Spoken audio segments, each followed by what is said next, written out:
Ladies and gentlemen, welcome you this evening. Tonight we are missing our elected president, Richard Bowman. He is on business in Washington, D.C. I will be acting in the capacity of President Pro Tem for this evening. This meeting is a public work session where the board will hear information and have discussion regarding high school options which may be scheduled for official action at a future meeting. During this meeting, we will not be voting or making the final decision on any topic. Questions and comments by members of the audience will be limited to those topics on the agenda for this meeting. This meeting is being videotaped for community cable channels. Individuals attending this meeting and intending to speak to the board should be aware that they are being videotaped. In order to meet the requirements of the Pennsylvania Sunshine Law, it is necessary to record the names of all citizens who speak during the meeting. To assure compliance with this requirement, it is essential that those planning to address the board come to the microphone and state their name and address. Members of the audience are asked to limit their questions and comments to no more than 5 minutes. I'm changing that this evening. The limit will permit time for all of those who wish to speak to the board. Whenever members of the audience exceed this time limit, the board president may ask the individual to yield the microphone to the next speaker. I would further add that you may, with all right, go back to the end of the line and recycle back if you wish to say more than what you could not say in 5 minutes. I would also like to make note that on 3/6/95 at 7 o'clock, the full board, all members in attendance, had a conference on topic related to this evening's meeting. So at this time, I'd like to turn the floor over to our interim superintendent, Dr. Persing.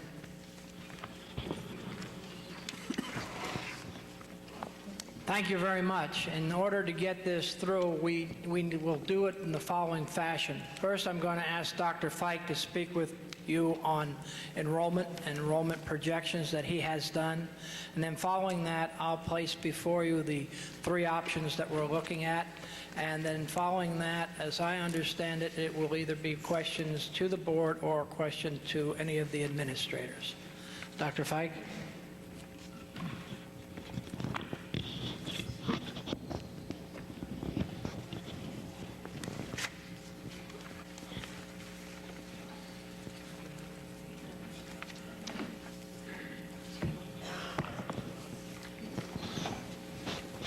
Good evening. When Dr. Persing asked me to look at enrollment, I thought about, first of all, checking population and learning that the North Penn School District had about 50,000 people in 1970. And then 20 years later, about 80,000. So that's roughly 1,500 people per year. Then I looked at 94, another 6,000. So there is a growth population in the North Penn School District. That does not mean, however, that children accompany population. If you look at Arizona, or if you look at Florida, you can have triple population and no kids because, of course, of retirement communities. However, in North Penn, I started with the premise that let's look at the first grade enrollment. The reason I didn't start with kindergarten enrollment, as most people know, not all children go to public school kindergarten. So I utilized the first grade data. And what I'm going to try to do this evening is to walk through the preliminary information so you have a base to see where projections can be made. I feel very comfortable with what I'm going to present tonight because I'm going to be dealing with people up to that exist in the North Penn School District up to the year 2000. And if you would, we have presented in your packet, I have 5 overlays. I'm going to go through them one at a time sequentially. If you follow me, it'll be like a teaching session, and I was a teacher. I think we can communicate with facts and try to get a handle on what the board has to decide to take care of the kids of North Penn High School. So let me start with the first table, and it's, I believe, page 3.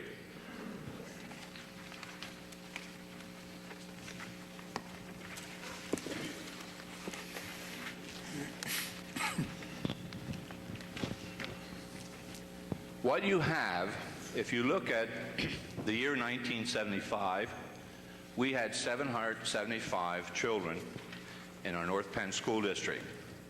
And normal progression is 11 years later, they will be seniors.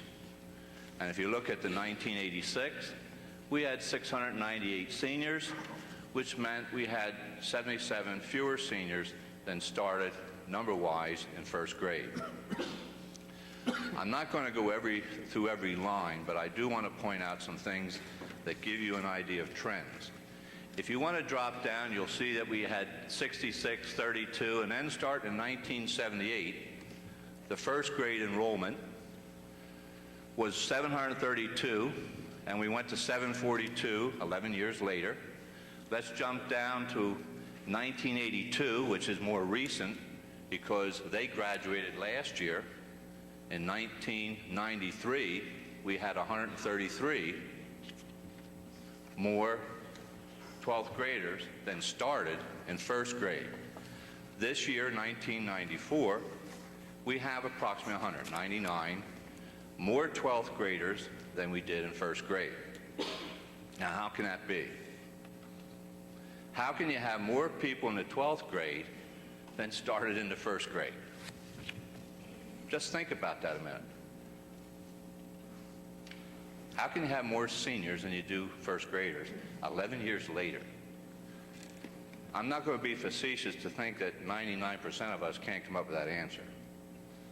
People moved in to the North Penn School District. More moved in than moved out. Now, how do I know that?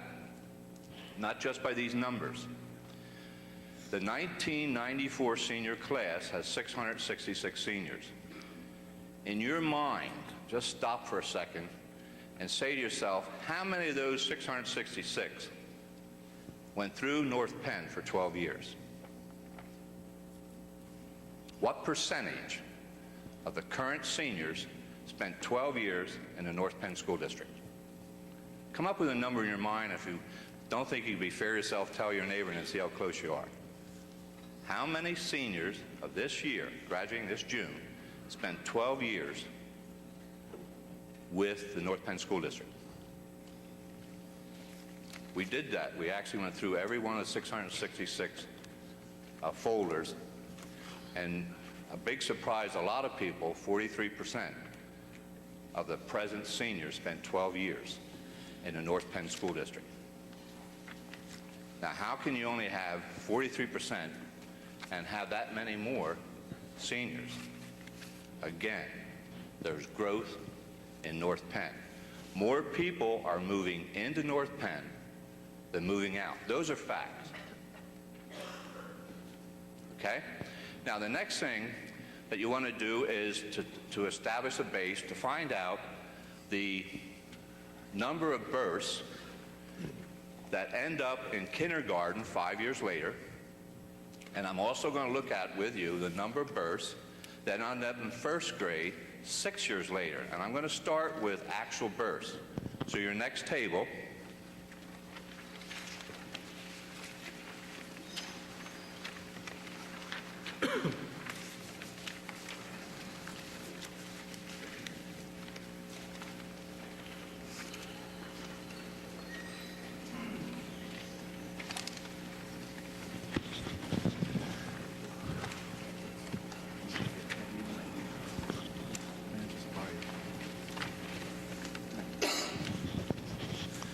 let's look at the year 1983.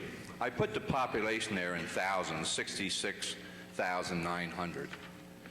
In 1983, and as I said, I want to walk through this because you really can't understand, in my estimation, projections if you don't understand the base you're coming from. And if I pause, it's because I want you to think about it rather than just rattle through it. In 1983, we had actual 969 births in North Penn. 5 years later, the next column, 1988, we had actual 777 kindergartners.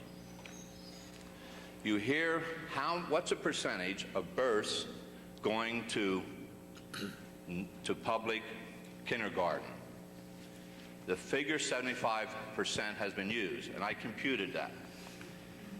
The 75% over the K means that 727 kindergartners came from the 969 births of 1983. Actual people. actual enrollment. And then, if you look at that column, 727 versus 777, 807 versus 839, 781 versus 865, every one of those are lower.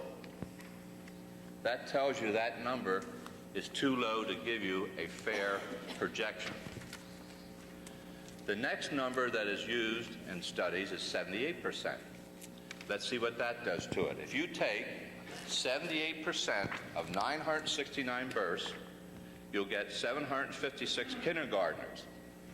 If you take 78% of 1,076 births, which is 1984, you'll get 839 kindergartners. You go down those 7 years and you'll find that the 756 is lower. 839 happens to be right on target. That's just a mathematical calculation. 812 is lower, 830 is lower, 880 is lower, 948 is lower, 996 is the first time it's a little higher. And in fact, in February of this year, we actually had 973 kindergartners. So that's pretty well on target. 0.78 sounds pretty decent. Now that's kindergarten. Now let's look at first grade.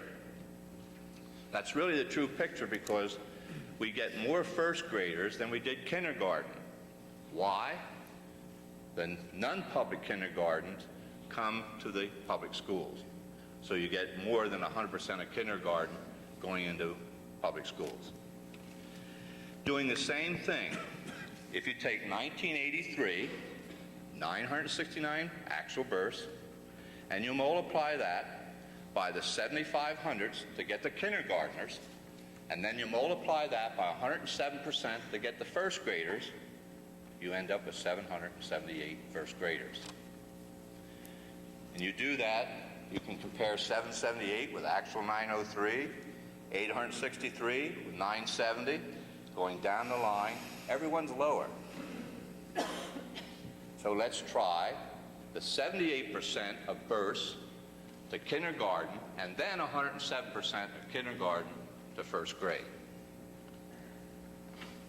Doing that, let's take 2 years. If you take these 969 births, you take 78% of that, which you know is 756 from that one column. You take 107% of that, and you get 809 first graders. And 1989, of course, a year later in kindergarten. And you go down the line, we'll do one more like that. You take 78% of the births of 1,076, you'll get 839 kindergartners. You take 107% of that, and you'll get 898 first graders. Now compare the last column, which has to be higher. You use the 78% versus 75. And you'll see 809 versus 903, 898 versus 970, 869 versus 1,002. Every one of those are lower. They're closer, but they're lower. I feel very comfortable using that last statistic. 78% of births going to kindergarten, 107% going from kindergarten to first grade. Now the next logical thing, and looking at the data, is to take a stand that I think I can defend, and I think you can understand. Suppose we closed the doors of North Penn. We didn't let one more kid come in or one more kid go out. And we did that for the next 5 years. And we did not have one more growth in kindergarten or one more growth in first grade. We froze the district. Dealt with the kids in-house. No growth, no leaving, no entering. This is what this chart does. People refer to this as a straight line projection. What it means is if you have 777 first graders, next year there'll be 777 second graders, next year there'll be 777 third graders right through the line. And when you draw a line, there's a diagonal line that if you go from first grade through 12, they'll all be the same. If you start with 800 second graders, you'll have 800 third graders and so forth. When you look at this straight line projection, no growth, no one in or out, you'll very quickly see in 1999, we have about 7,700 K-6 kids. We have to. They're the kids that are here. You can't change that. If you look at 1999, for the year, for the grade structure 10-12, 2,800 kids. We know we can house very comfortably in this building 2,700, which is what they call functional capacity, because it's 9% of actual 3,000 you could put in here seat-wise.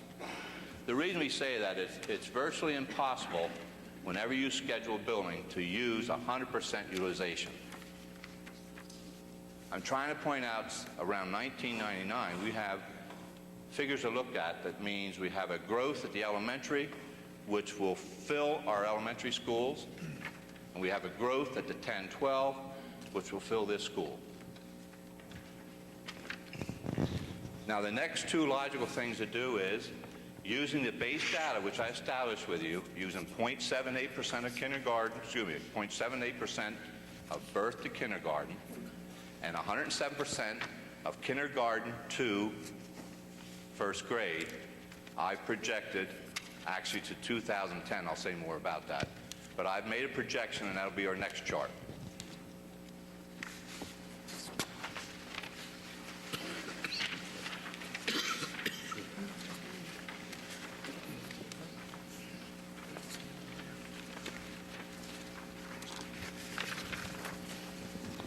On the bottom, I actually labeled it, and I want to re-emphasize, it's 78% of the births to kindergarten.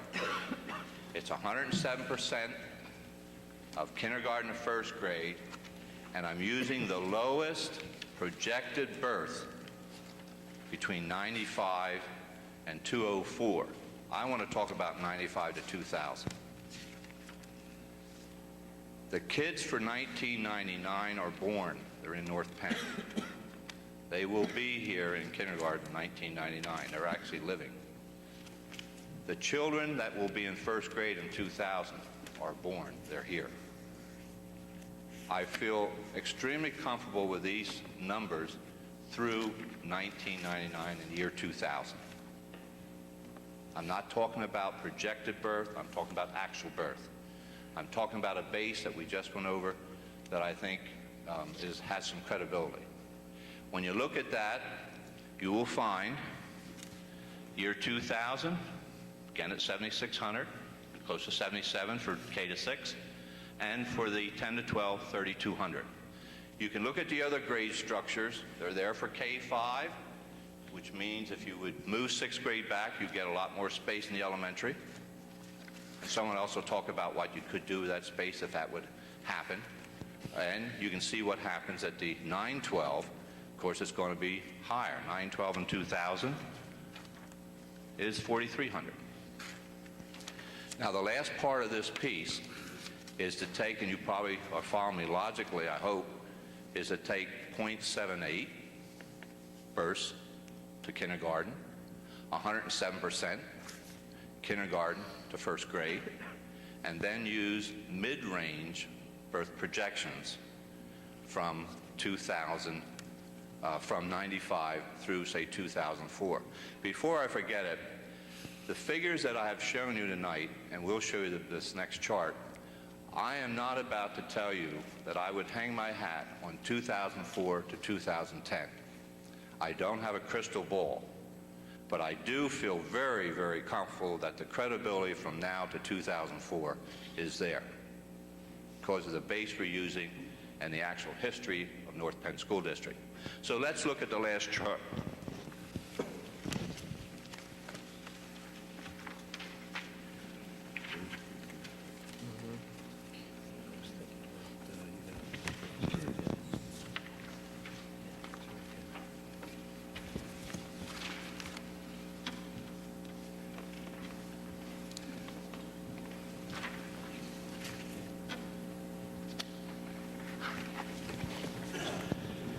Again, just to reiterate, we've used 0.78 births to kindergarten, 107%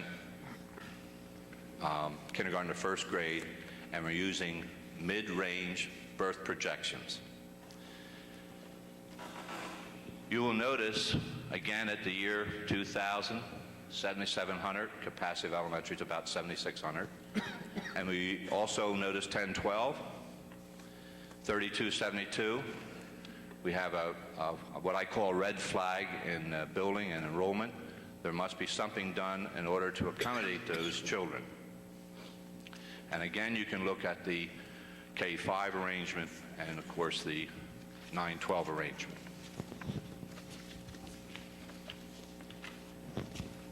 Let me just summarize.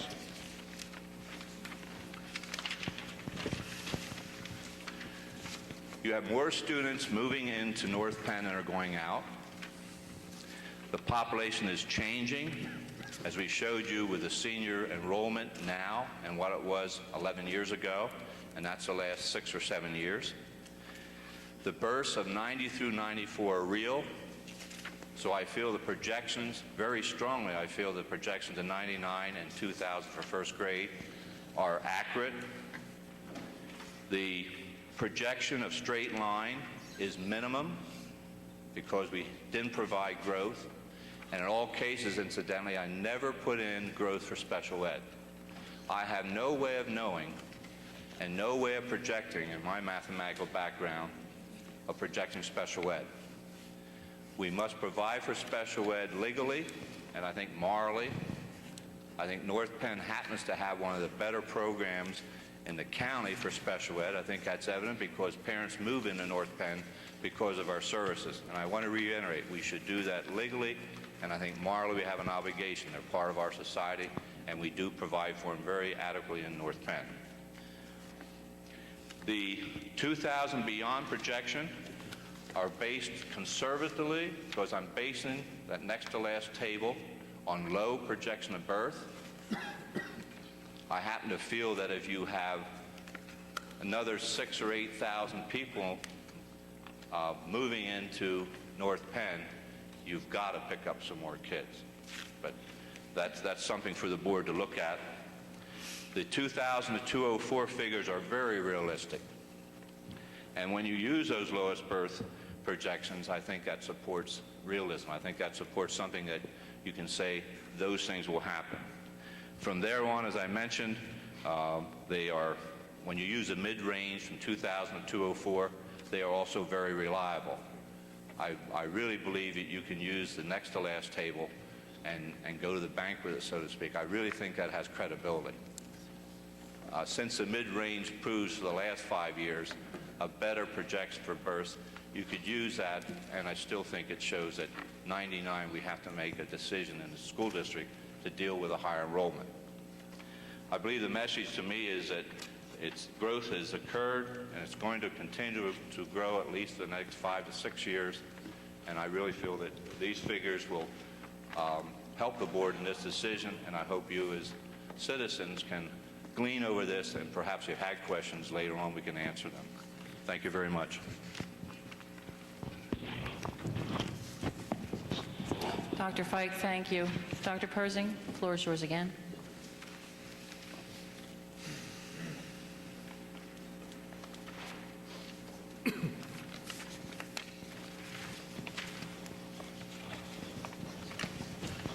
Thank you, Mrs. Mingo.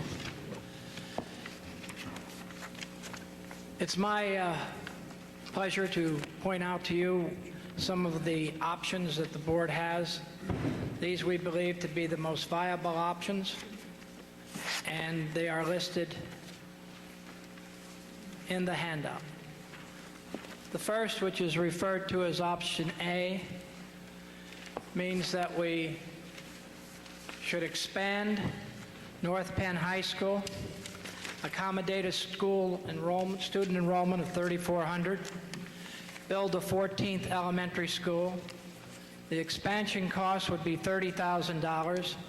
The cost of the elementary school of $30 million, approximately $11 million, for a total option cost of $41,012,733. You understand, I must very quickly point out to you that the Board of School Directors, if they chose not to build an elementary school, they could possibly consider putting on more modulars onto the elementary. Our best estimate is that we could put 16 more modulars on that would accommodate approximately 400 students. And then we could also increase the enrollment in these elementary classes so that they could be accommodated at least up till about 1998 or 1999. Next option would be option B. Option B would be build a new high school, 10 to 12, core facilities for 1,600, classrooms for 1,200, build a 14th elementary school, and again, I don't want to repeat what could be done in that place of the 14th elementary school. Construction cost is estimated to be $42,285,300. Cost of an elementary school, again, is approximated at $11 million. Total option cost would be $53,285,300.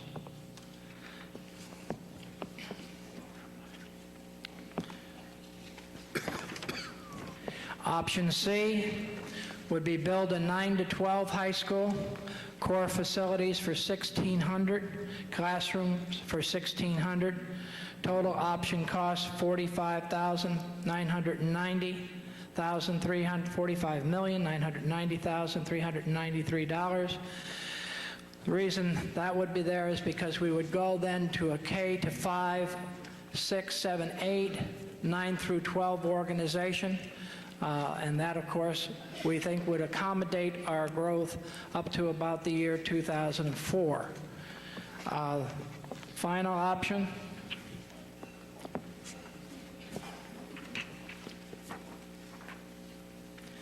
is to do nothing. Take the children that are coming, that are here, that Dr. Fike has pointed out, and put them in the existing facilities that are there. And I need not tell you, if you look at those particular enrollments and enrollment projections, that would mean that it would be very crowded. We would try to accommodate our students as best we could. We could not offer the courses that we currently offer.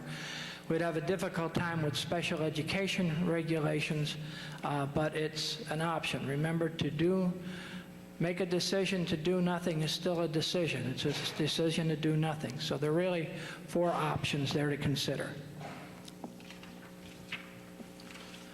What I'd like to do now is to turn the meeting back to President and have her take charge of the meeting, and we'll be happy to try to answer any of the questions that you have. And also, as I understand it, we're going to allow the board to make their comments first. Thank you, Dr. Persing. Okay, at this time, I do want to place debate and discussion out on the floor among the board members here, probably to keep a semblance of order and giving each board member their ample opportunity to ask questions of the administration, Dr. Persing and Dr. Fike. We could start down here at the left. Tom. First question, I'd like to go back to Dr. Fike. Just so we can be perfectly clear, in your best judgment, which sheet should we be working off of for the audience? Am I assuming page 6? As I said, the page 6, we're using .78 of the birth to kindergarten, and the 107% going to first grade, with the lowest projected burst is the minimum that you're going to see in growth in North Penn. If I had to give you an exact table, I would take the table between that and the one where you use mid-range bursts. I honestly believe the mid-range bursts with those percentages is going to be North Penn's enrollment. I think in the year 2000, of course, you'll have a better idea because 5 more years of bursts will be there. But right now, to 2004, I'd definitely say the minimum of that, your table 6 you're calling it, and I think it's higher than that. It's closer to the last table. Okay. I think Mrs. Scher knows or wanted to ask this question, but since I got to go first, I'll go ahead and ask it. because I want to make, I talked with her today, and I want to make sure that I understood it clearly. For option C, which proposes that we build a 9 to 12 high school, correct? If we would do that, and if you look at, let's take something in between and look at 2004, and you see 9 to 12, it says 4898. You look at the other sheet, it says 4898, but let's just round it down to 4800 to be safe. If we only build a 1,600 student 9 to 12, we're still going to have to expand the high school because we'll have 3,200 left. And I talked with her a little bit about it today, and that's what she tried to explain to me. She brought it to my attention, and I have to apologize for Mrs. Scher, but I want to make sure I understand that's what you were talking about when you called me today. Exactly, but also that For the we mic. could be, Take the mic, Mrs. Scher. I suppose Tom and I collectively, our concerns are, first of all, that we keep changing the numbers we're working with. At the time that we sent the architect out for the expansion, we were committed by the majority members of the board who supported a new PEL study, and we were given a requirement that we would have to provide alternatives that would meet the figures, the speculation that was in the PEL study. And whether we use those numbers or yours, specifically, we're not carrying the enrollment for which we're building the school. And as far as the PEL mid-range is concerned, we would be exceeding our capacity in the year 2001, 2 years after the school would open. What I would like to know is, what would be a game plan? What is the game plan should you build a school 9 to 12 and the numbers come in according to the mid-range, which we were mandated to follow? Do we switch ninth grade down because the room isn't there at the middle schools? You would have excess growth at the elementary, but I don't think it's a good idea to put ninth grade in with K to 5.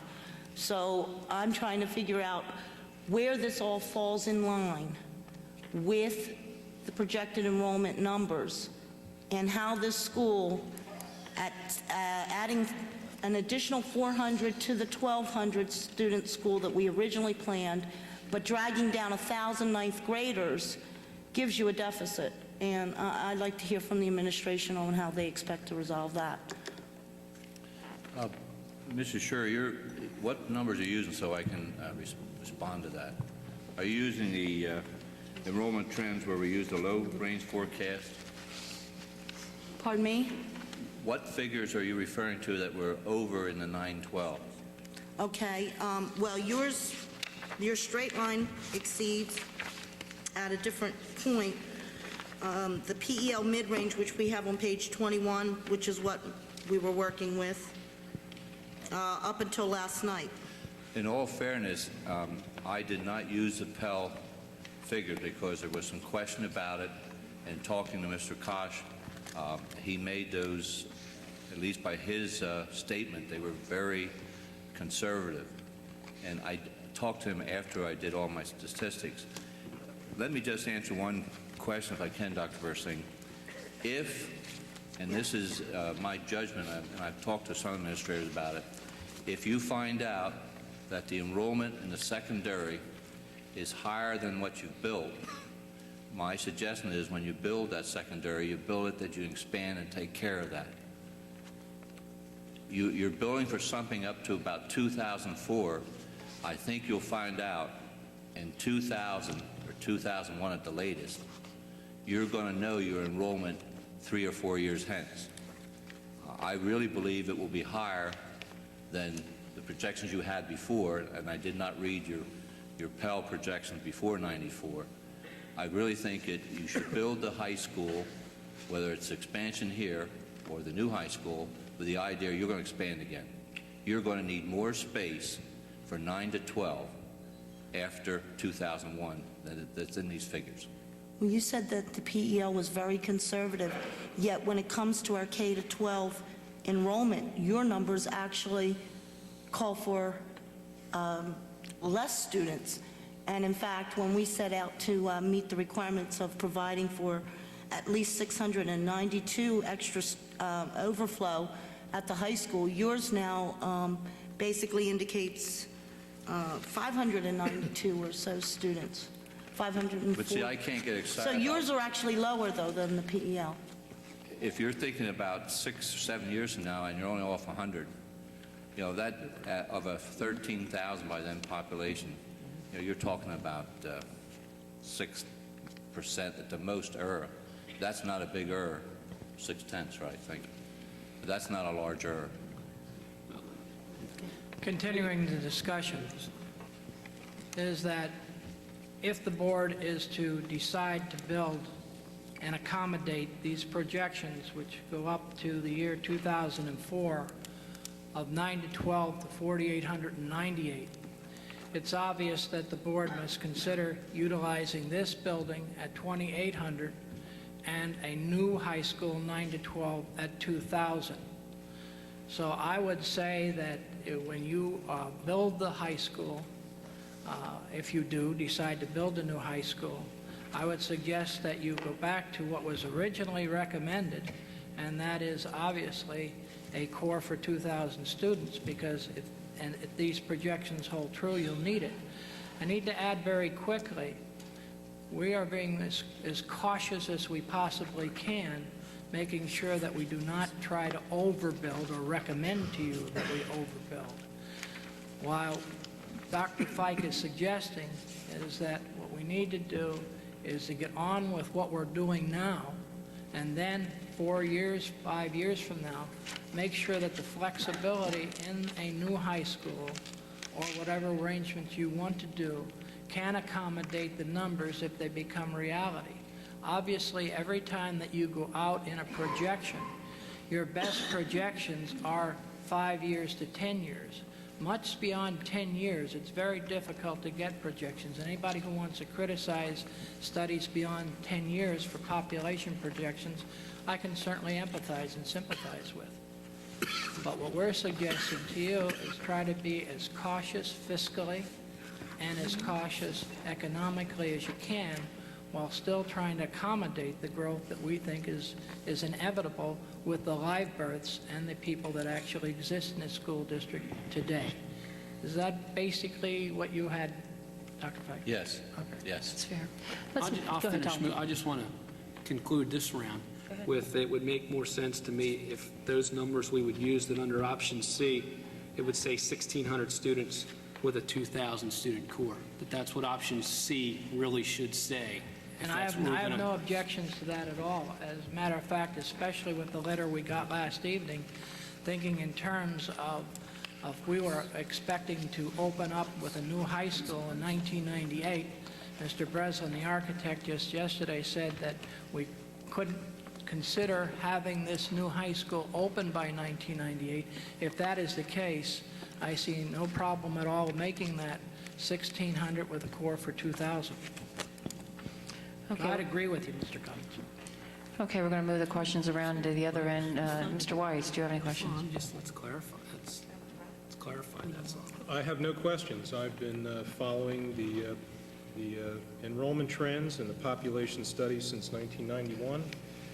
PEL has a history, on average, of a 3% error. Dr. Fike's calculations also come within 1% of those projections. I believe the projections. Thank you. Thank you, Mr. Weiss. Back this way, Mr. Redcamp. Yes, I think that before our next meeting and release to the board and to the public, could we see what the costs associated with, because they're significantly different, I believe. What is the cost associated with a plan that you just suggested here tonight, Dr. Persing, where the core facility is 2,000 for that second high school? I think that needs to be out there, because if we are going to consider that, we need to know what the dollars are, I think, before a week from Thursday. My main concern, however, remains in the packet tonight. I think people will see a litany starting back in 1987 where a series of boards have been addressing the growth. There's been 5 or 6 PEL studies, There's been a variety of straight line projections, and in general, they've all shown that there is growth, there continues growth. If you look at the Delaware Valley planning, it says that the growth starts leveling out in the year 2020. I don't consider that a minor blip. I think that what we've just heard tonight, and the board heard it last night for the first time, that a new construction of high school of any size is a 1999 issue. And from my view, that puts at least 2 years of kids at risk in the high school. The kids in 1998 and 1999 who would exist in this building in an overcrowded state have a degree of risk, and I think the administration needs to immediately start working out how they're going to work that risk. I know Dr. Bourne is going to be excited about that one, but I think that it shows that we do have to make a decision. We have to pick the time when we can do it. We need to make as wise a decision as we can, but we also found out, I think in the last week, that the cost for the original 1,600 capacity, 12,000 kid school went up several $100,000 as we delayed the decision a year. It's also cost us a year, and we're now starting to put kids at risk. We need to make as prudent a decision as we can, but we need to make a decision. We've been over these last 8 years or so. The district has reopened an elementary school, added 15 classrooms, added 40-some modulars, built 3 new elementary schools, and those kids are now at the high school. We're remodeling the junior high, and we need high school facilities. We need to make that decision because we're going to begin to impact the kids by 1998, and that's not a responsible thing for this board to do. That's our job. Part of our job is to provide the spaces. We need to get past the bricks and mortar decision so we can get back to the curriculum and make sure that that's modernized, sound for our children. Thank you, Mr. Redcamp. The other side here, Mrs. Prokowski. Any questions or comments? Anything you'd like to say? I have a question. What are the associated operating costs with a new high school versus in addition to the existing? Directing that to who, Mrs. Prokowski? Dr. Persing, Mr. Kelly? Doesn't matter to me. Whoever has the answer. A round number? About 1.8 million. Is the difference? Yes. 1.8 million, did you say, Mr. Kelly? We can't hear you. Yes, it's about 1.8 million. Dr. Persing and I are currently working on 5-year financial projections for the board. Are you saying that it's a difference from our present operating costs to an addition is 1.8 million, or a new high school? That's for a second high school, Mrs. Prokowski, if we went with North Penn East and North Penn West. 1.8 million annual operating costs. Operating costs. What would the operating cost for an addition? I think we're in the process of calculating that now. I was working with Art Wood on the square footage, but that's been changing, so we're trying to get a handle on that, and we will be presenting that to you in the next week. Thank you. Okay, Mr. Allen. Any questions, any comments?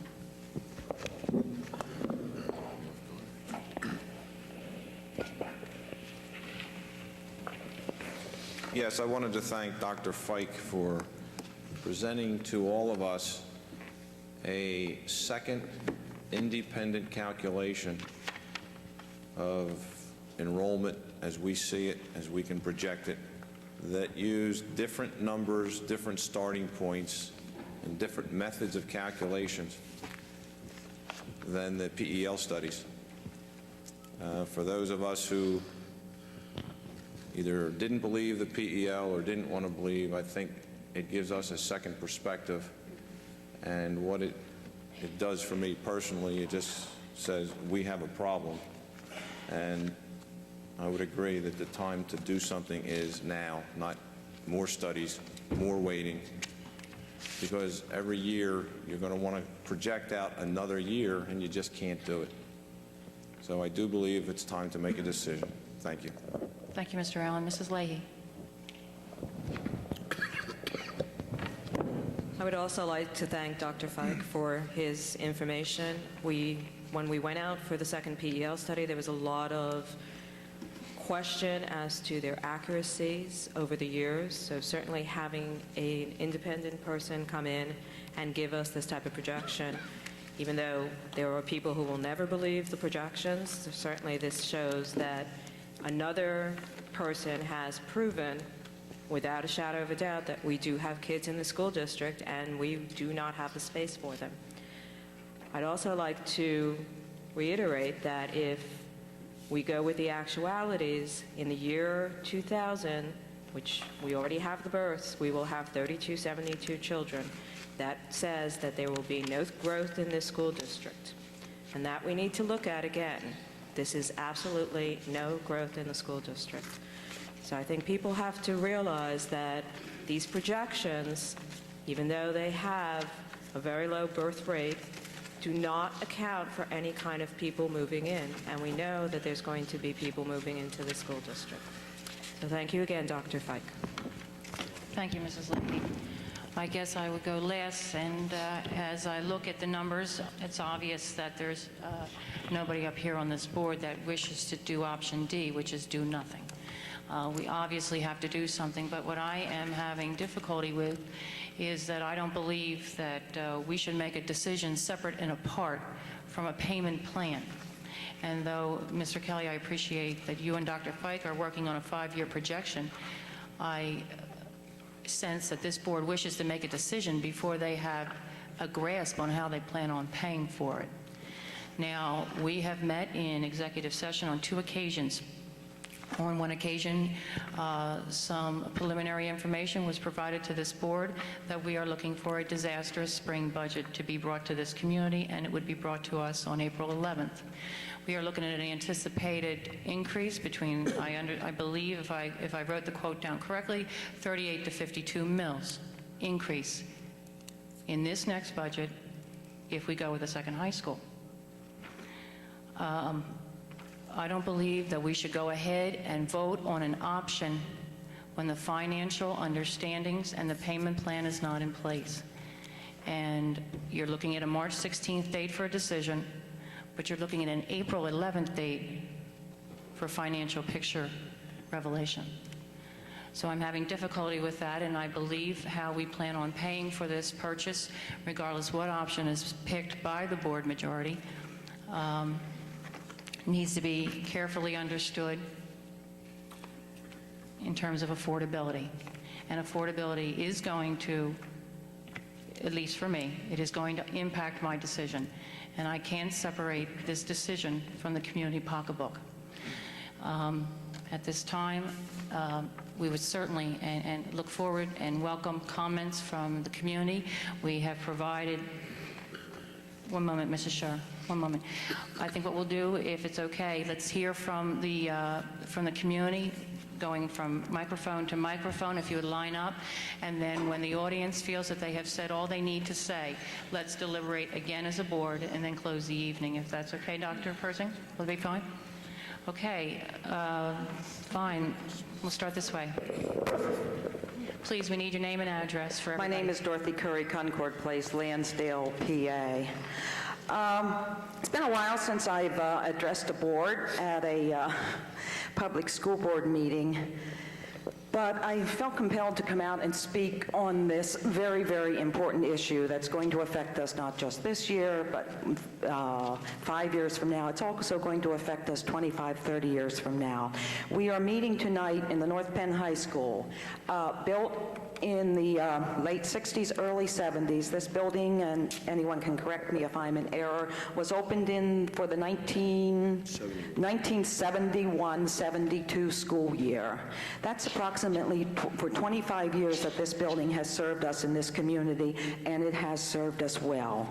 So the decision you people make regarding a second high school should not be a Band-Aid approach. It should not be a piecemeal approach. You need to, yes, you need to look at what you need within the next 5 years. You have to look down the road for 10 years. And you also have to look down the road for 25, 30 years, because the decision you make will affect, well, I probably won't be here by then, but will affect some of the younger people in this audience tonight. And I speak tonight most vehemently in opposition to an addition to this current building. This building was not constructed for an addition, and nobody ever envisioned putting an addition on this building. Perhaps we could do it once. Perhaps, yes, we could house 3,400 students, but then where do we go from there? What do we do with further growth? Do we just continue adding on because at this point in time we didn't have the foresight to look ahead for 10, 15, 20, 25 years? What you do with construction on meeting your needs at the secondary level is going to have that impact for those years to come. I envision this building that we're in tonight still being operating 25 years from now, and I envision a new building being in operation for 25, 30, 50, 60, 70 years into the future. So as you plan, look at your short-term needs, look at your long-term needs. Build your core facilities for expansion. And if not for expansion, and I'm getting into an architectural question now, perhaps the core facilities could be so placed so that they can be readily and easily expanded. Look also at your growth patterns, at what you're anticipating K through 12. And look also at what you need to do to provide the optimum education for the students in this district. Look at your grade level plans that way as well. The Constitution of this Commonwealth states that a thorough and efficient form of public education shall be provided for the students in this Commonwealth. Now, you as a board have to look at what you do. Not from just thoroughness, not from just efficiency, but you have to weigh everything in the balance. And remember, yes, nobody wants to spend more money, and anyone who's been around for a few years knows that I never enjoyed doing it. But you also have to look at what you need 10 years, 20 years, 25 years, 30 years down the road. And I would just like to, I understand the political climate of today, but I'd just like to part with this statement. And I don't really remember who the author was, but it is, politicians look to the next election, statesmen look to the next generation. Thank you. Thank you, Mr. Perry.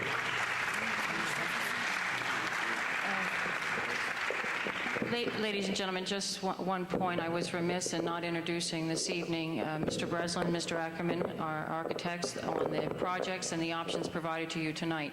As you come forward, you may have questions, of course, for cabinet and board, but you may also have questions for the architects, so I wanted to make sure that they are properly introduced. So we'll go to the right. Mr. Wallace? Hi, my name's Jeff Wallace. I'm from Lansdale. Just going over the numbers real quick that were presented to us tonight.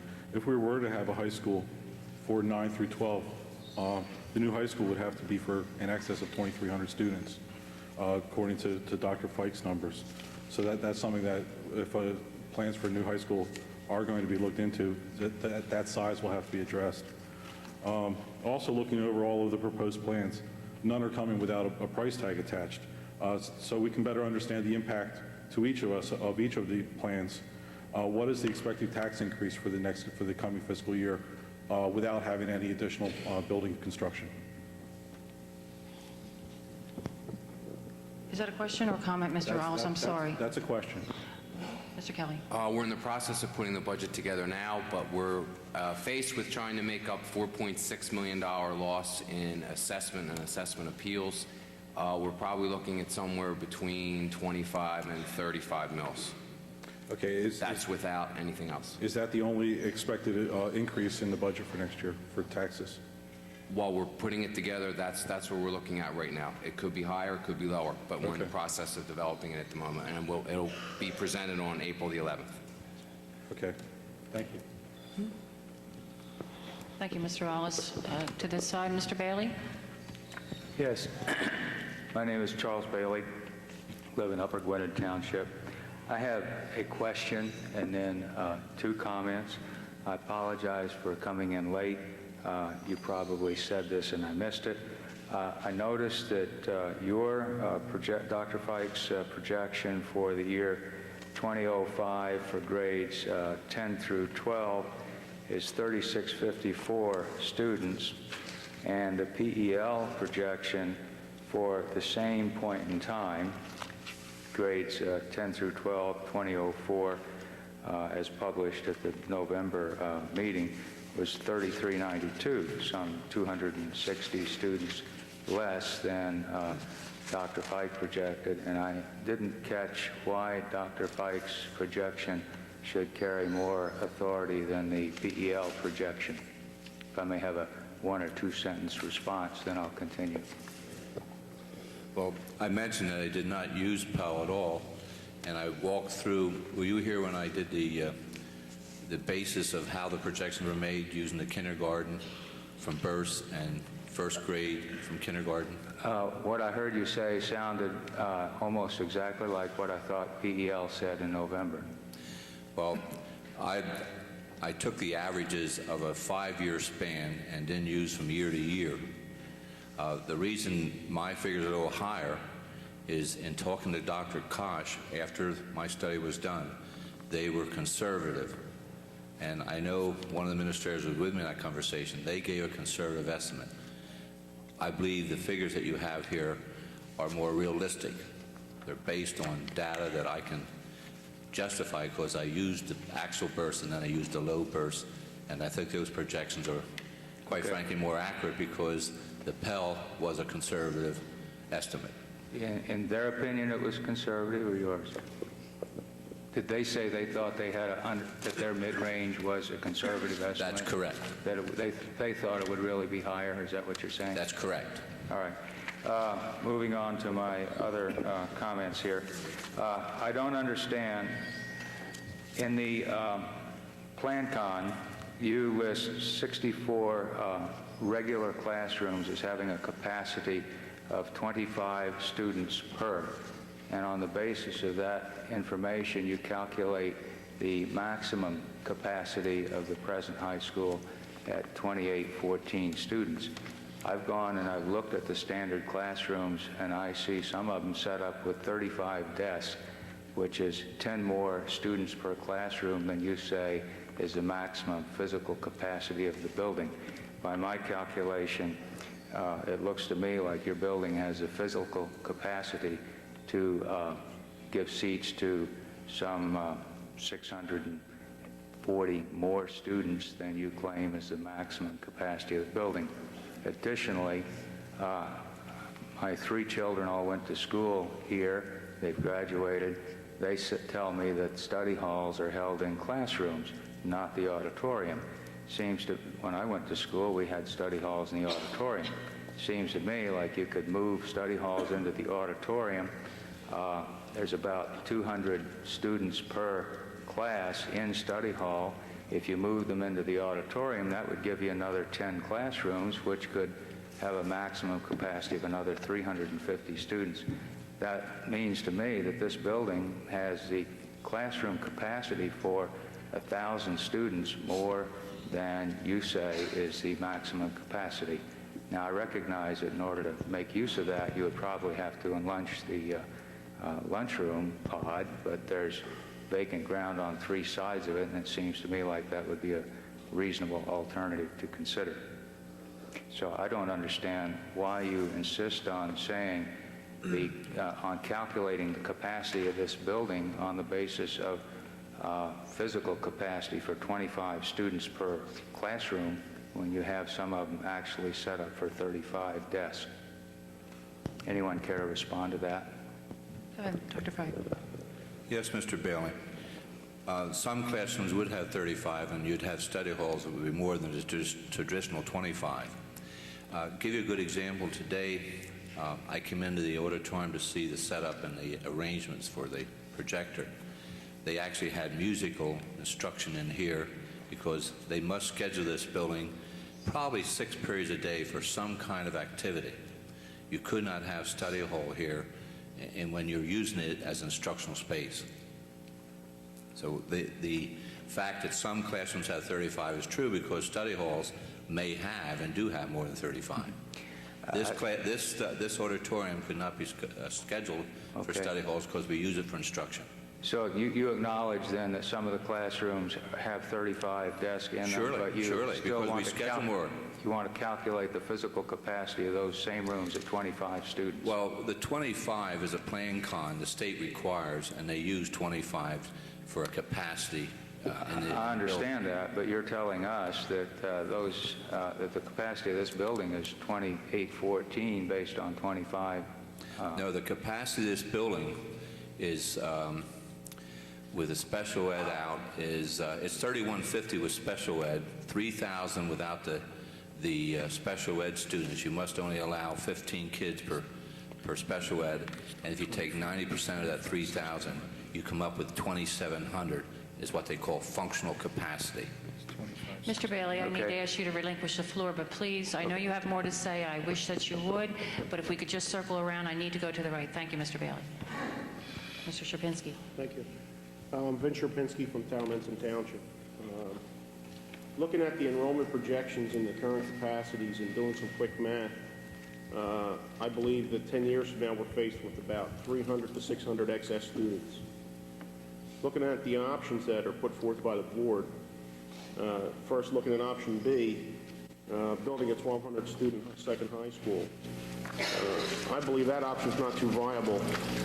For an excess of 300 to 600 kids, I think building a school for double that possible capacity would be a waste of taxpayer resources. I can't imagine why anybody would build for a double capacity. I mean, I just don't think that's responsible. Looking at option C, the building for 1,600 student high school, and then reusing that building by reconfiguring the grades 9 through 12, as Mr. Clemens pointed out, really just puts us in a continued dilemma. Adding 400 seats to Plan B, and then moving 1,000 students up from the middle school really doesn't solve anything. It's practically nothing more than musical chairs for about $50 million. Under this completely unthought out option, in the year 2001, we will exceed our new capacity, which I can't imagine why any board member would vote for that option and put this public through the same dilemma we're going through right now. Wasting taxpayer money on unnecessary and costly buildings is, without regard to matching the public need to the public's ability to pay, is quite frankly a disservice to this community. I'd just like to urge the board to really disregard options B and C outright. I think they should reconsider a responsible growth management plan and really address the problems of enrollment, access, and educating the kids and doing it affordably. I'd like to know from Dr. Fleck, on page 7, the option D, which was to do nothing, looking at those projections, the option D would really be all of the above. I mean, the numbers are tremendous. Do you actually believe that that's going to happen?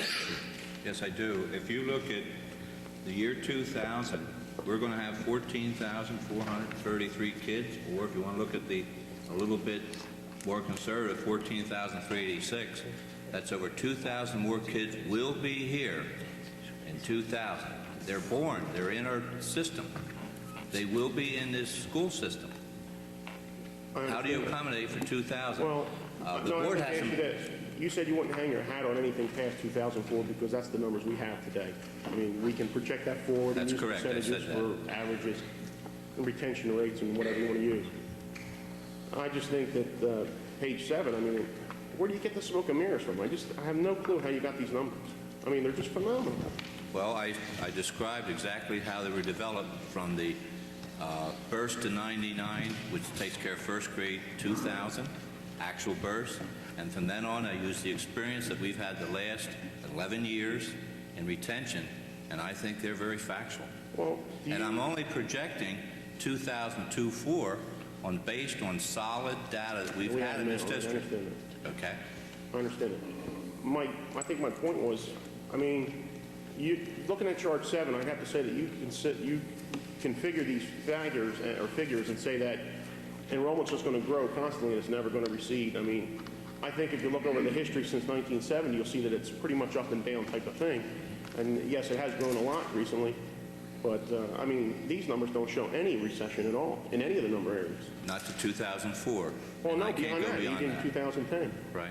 Well, I did the 2010 because I was asked to, and I very clearly said that I would not go beyond 2004 and say those are valid.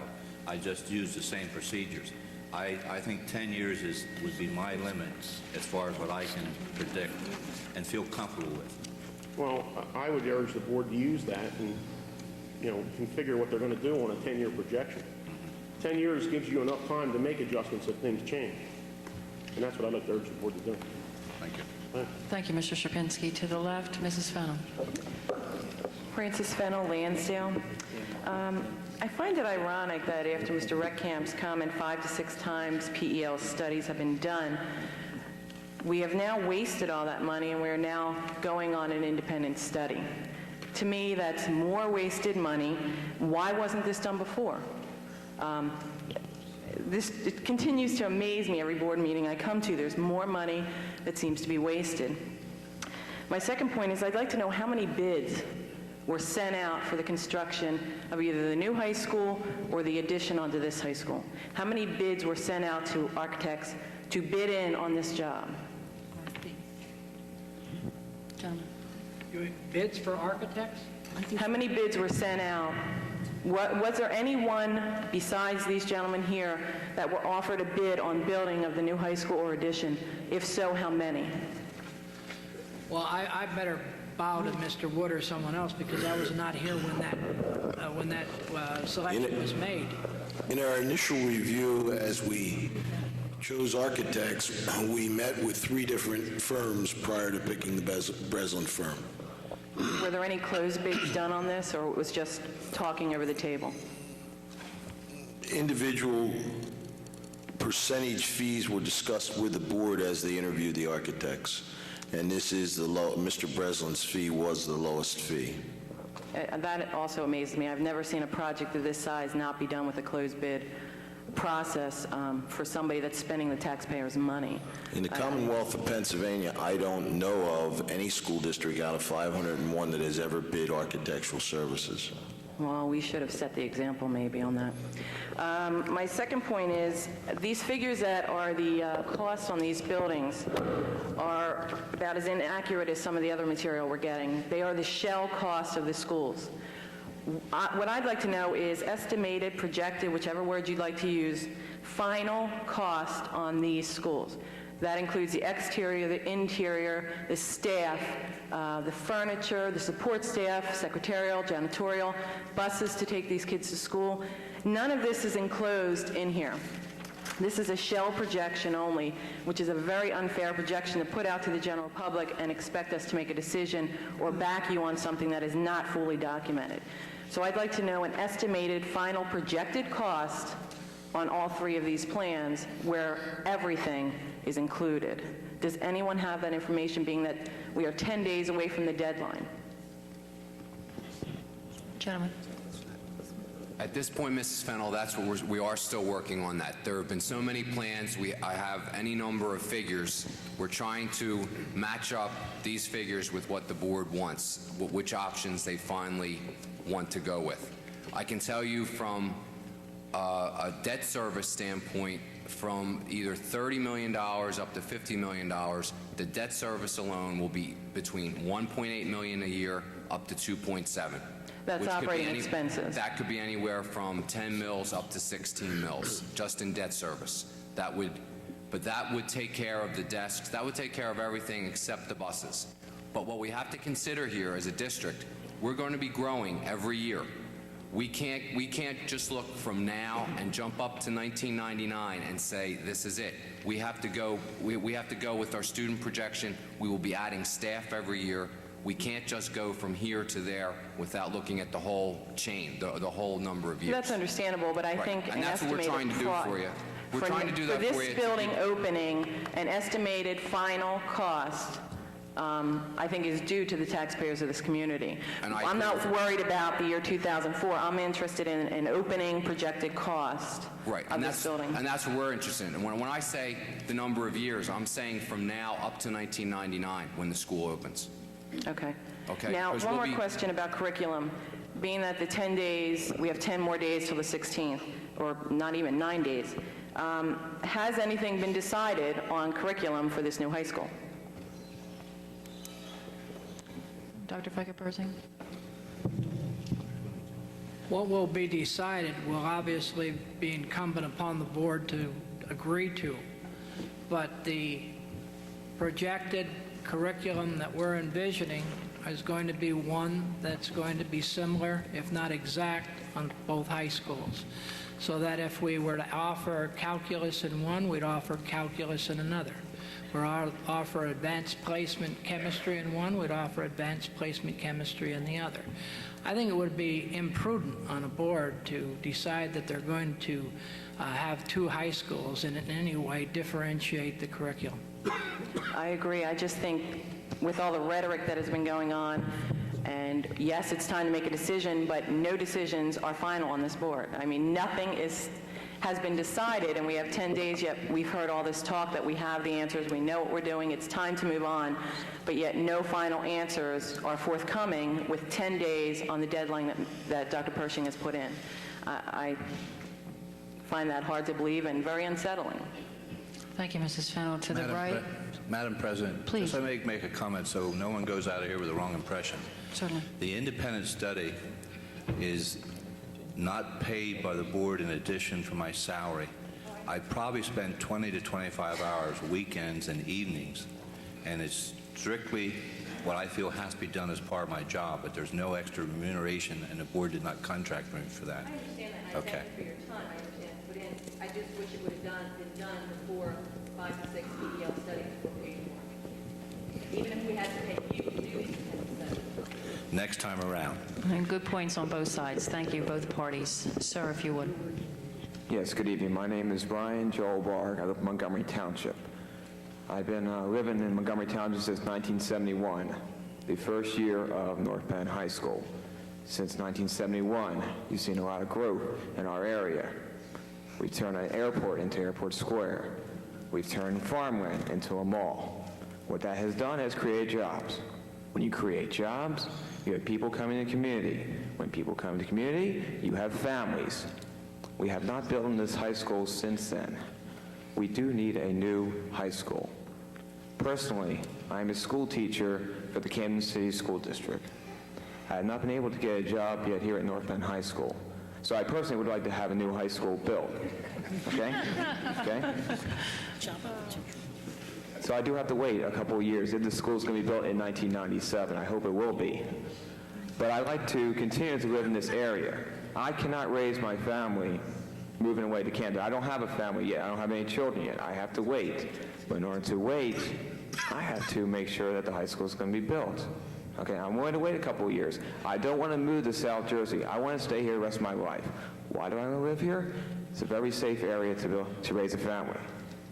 Okay, in Camden, where I work, I'm sure you've read the papers, you've seen it on the news. They had 15 murders in the whole month of January. That's one person being murdered every other day. You don't have to worry about that here in North Penn area. Okay, excuse me for a second. That's okay. I believe we do need the new high school, not just because of my benefit or other teachers' benefit, but we will be having more students in this area. We just built a new elementary school. When you build a new elementary school, those children can grow up. And we have more people in elementary school, you're going to need more people in the junior high school. And then more people in junior high school are going to grow up, and 3 years later, they're going to have to come to a new high school. And this high school is pretty crowded as it is. I don't recommend putting an addition onto this high school. Where are you going to put it? At the end of C-Pod? Are people going to walk from the end of C-Pod all the way to the print shop, all the way to the other side gymnasium? That's going to take a while to get to classes. Building a new high school will allow to have less people in the school as it is. And you'll have, what do you have, about 2,000 people in the school? We have, what, 2,300 right now in the school? We could probably decrease that number from 2,000. How that benefits the students? You'll have less students in the classroom. If you have less students in the classroom, it will be easier for them to learn in that facility.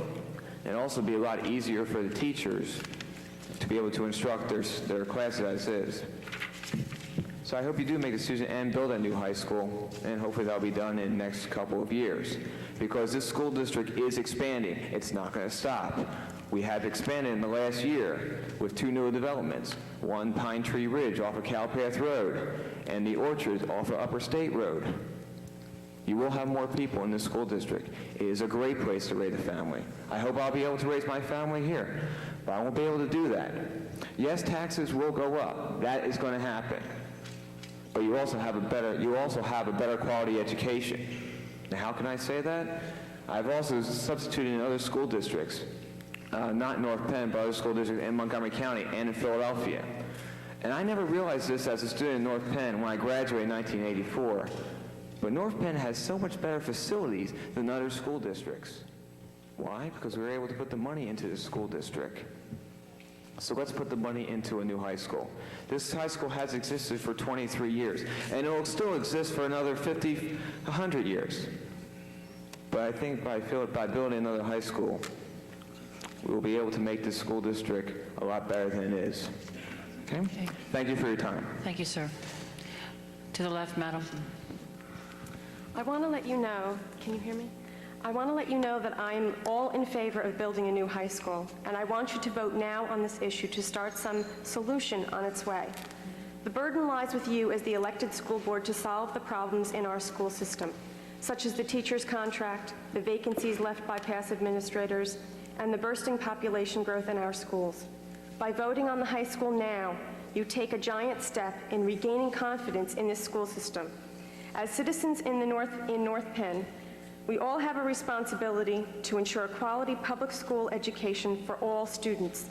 This community is growing by leaps and bounds. Land is being sold and developments are shooting up like weeds. Most of these houses come with children to be educated and cared for. You cannot shirk your duty to these children. Dr. Persing seems to have the perfect solution. He's an objective voice of reason at a desperate time in our district. We need a larger, new high school with equal academics to the original high school. Most high schools house 9th through 12th grades. Our elementary schools are going to be bursting at the seams.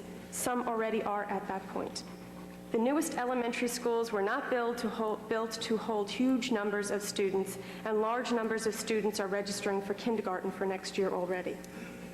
As much as I like the idea of my children remaining in elementary school for 6th grade, I don't think these schools will be able to handle the 6th graders and growing numbers in lower grades. We need a lasting solution, not a Band-Aid solution, and we need it now. Thank you very much. To the right, Mr. Graziano. My name is Bob Graziano. I'm from Tolmanson. I've commented in the past about options and enrollment and curriculum and such. Tonight I want to comment about the process that we've seen in the last year or so.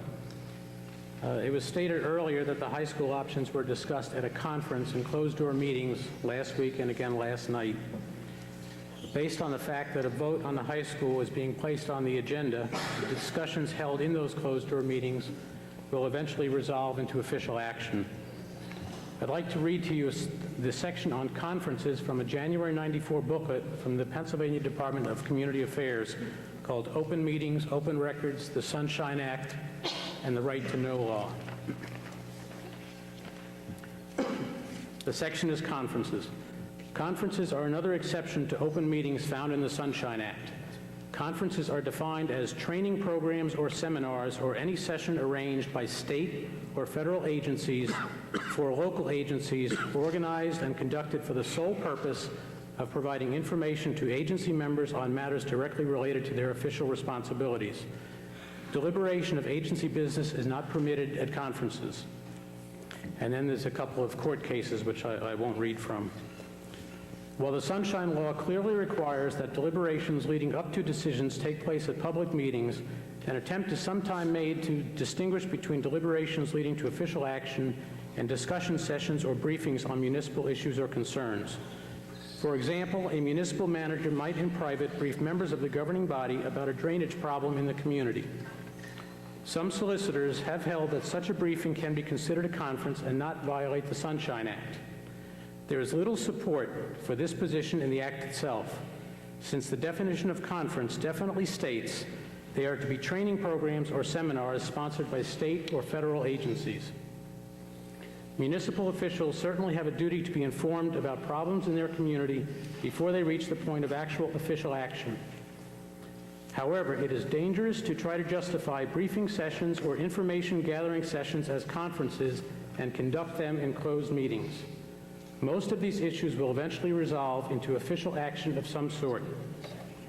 The concept of a meeting where members are simply informed and do not discuss issues ignores the basics of group dynamics.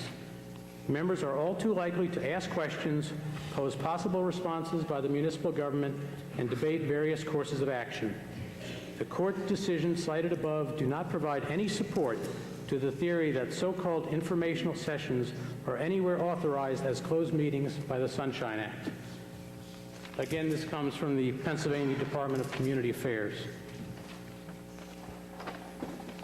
Now, Mr. Potash may have given you an opinion that what you did at a conference was legal, and I'm not an attorney, so I don't know if what you did technically broke the law or not. But I believe that you were skating on thin ice when you held closed-door meetings. And I believe it's also symptomatic of this entire high school issue.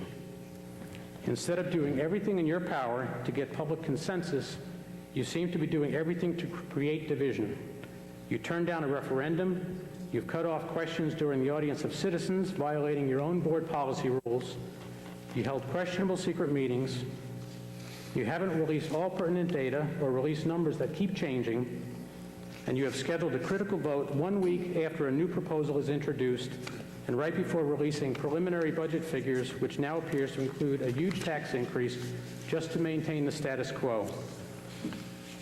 You have just about guaranteed this to be an election issue and could very well cost the taxpayers millions of wasted dollars.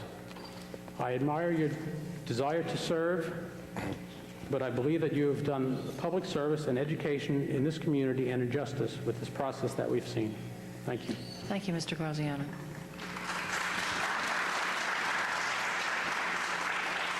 To the left, Mr. Riley. Thank you. My name is Don Riley, and I live in the village in Chamonix Falls in Montgomery Township. It's an adult community. We lived there almost 8 years. We're all very proud of it, and we feel that we've all paid our dues. We're certainly all for education because most people that live there are retired and have paid their dues. Fact is, most of us have realized you can't take in 75 cents and spend $1. That's one of the problems. But as we look around, even Montgomery Township, let alone the North Penn School District, we like to say, our problem is not your problem, but you're our problem because we have no children. But we realize we have to do our share too, and I realize the thankless job that you have. But how do I answer the 764 people over there? I'm involved with the Homeowners Association.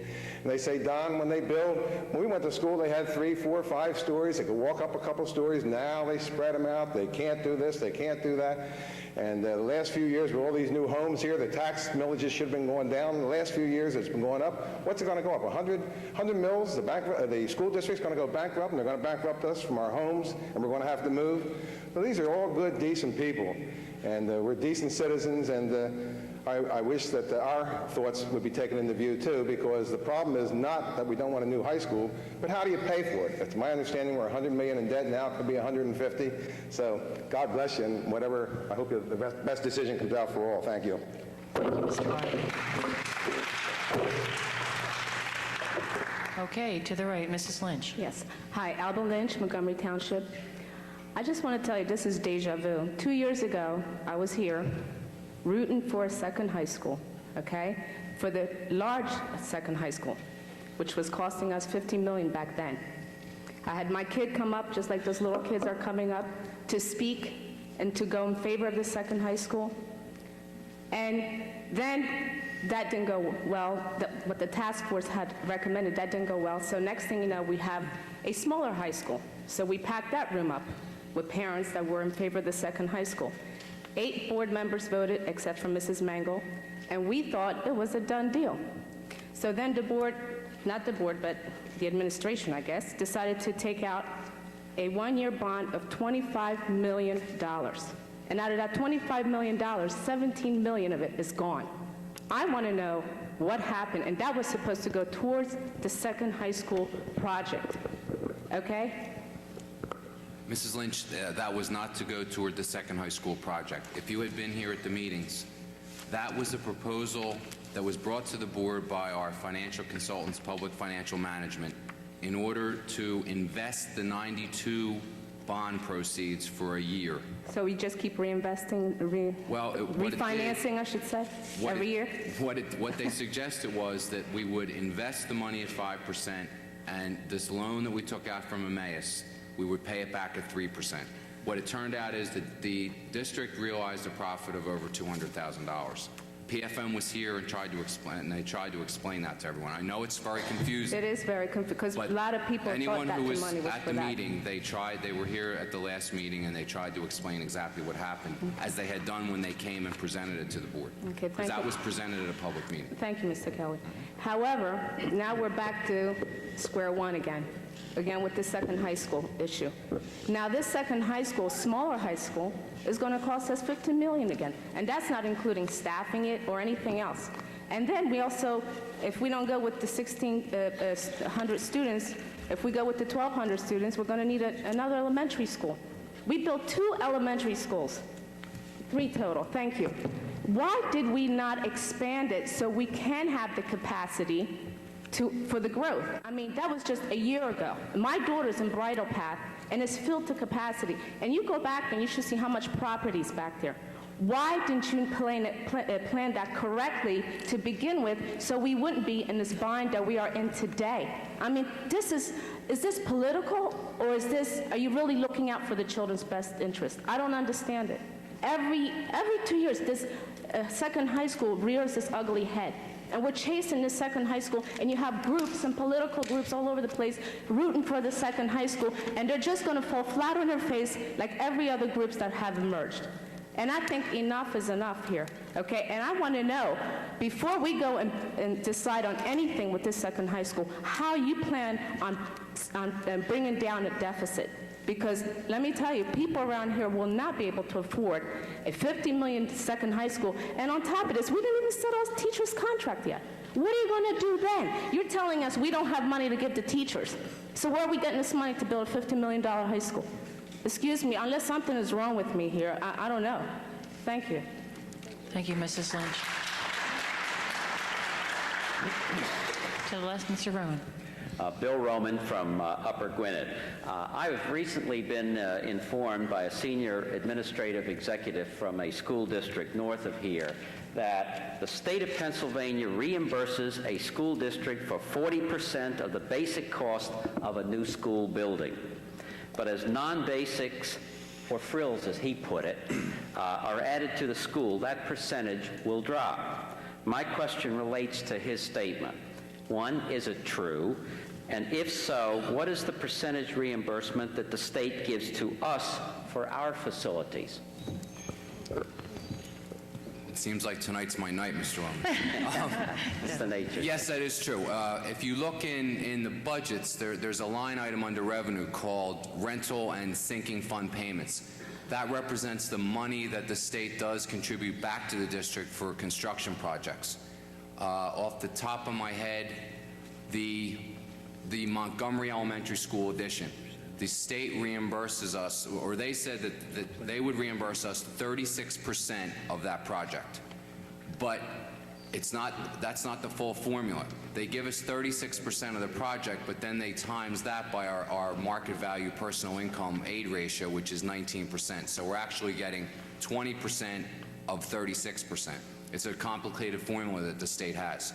If you'd like to come into the office, I have it in the office. Fine, so it is not a question that we're adding a lot of frills or anything else of that sort. It's the nature of the calculation as it applies to... Correct. We're currently being reimbursed for 3 projects, the Montgomery Elementary the administration building and the Gwinnett Square project, and hopefully within the next year, once the Plan Con is approved, we'll also be getting reimbursed for Bridle Path and Walton Farm. So in effect, then, the state's reimbursement to us comes after we make annual debt payments? Correct. That's based on, they don't give us the entire percentage at one time. Yeah. What I have to do is file a report with the state every time I make a debt service payment, which in this district is twice a year, usually March and September. And then we get the percentage each year. So I don't get it in one fell swoop. I get it over 20 years as we make our debt service payments. Okay. Thank you very much. Thank you, Mr. Roman. To the right, madam. My name is Ellen Price Malloy. I'm in Montgomery Township. I, too, have been coming to these meetings. I have written to all of you. I've talked to many of you on the phone. I was here fighting to solve the teachers' strike, which I'm afraid we're going to be back here for again. So this is really discouraging. I was here a year ago when this room was packed, fighting for a second high school. We moved here 6 years ago from out of state because we were told it was a good school district. I have many neighbors in Montgomery Township who have moved here from out of state who feel the way I do. We are extremely disgusted and disappointed because we've lived in other states and in other cities where they have better programs. They have more available. They don't have this constant fighting. We don't have the fear of political groups like the CEE who are coming in, and I'm not naming, but who are trying to destroy the systems. Emmaus had that problem. Our teachers' salaries are average for the county. Yes, for some of us, they look high, but they are still average, and yet we're fighting over it.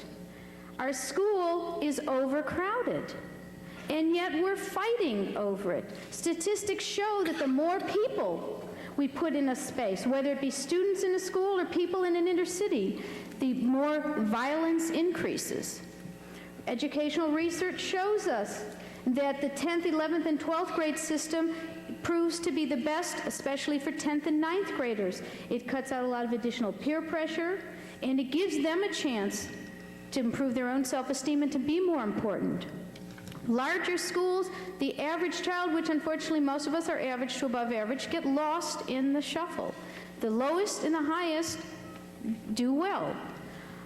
This whole thing reminds me of the Titanic. I keep picturing the engineers on the Titanic seeing this thing in the distance saying, well, it could be an iceberg, but maybe it's not.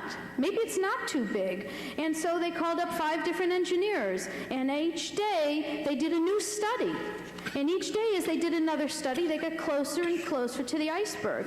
And for any of you who want to know about the expression, a tip of the iceberg, if you take a glass of water when you go home, put an ice cube in it, and you look at how much of that ice cube you see above the water, it's 1/8. 7/8 is under there. And that's what you don't see. And that's what this meeting is. It's a tip of the iceberg. We are losing our community.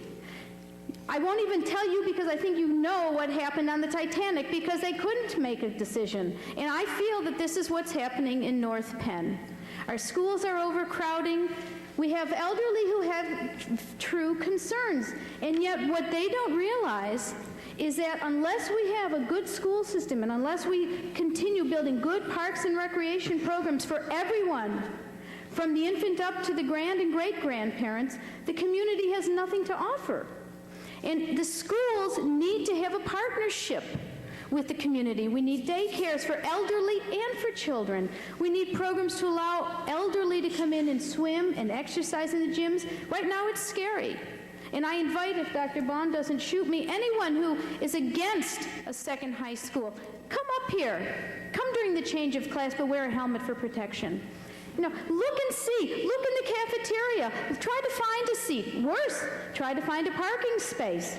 And most of these students that have parking go and work after school because of our economic situation. I am desperately in favor of a high school. I'm done. My youngest is in 11th grade. I don't even have to worry.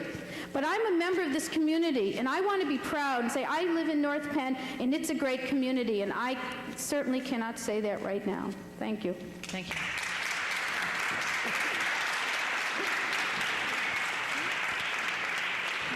Dr. Tomas. I'm Judith Thomas from Hatfield Township. I have a few comments regarding the previous speakers and some comments on my own. Somebody mentioned tonight that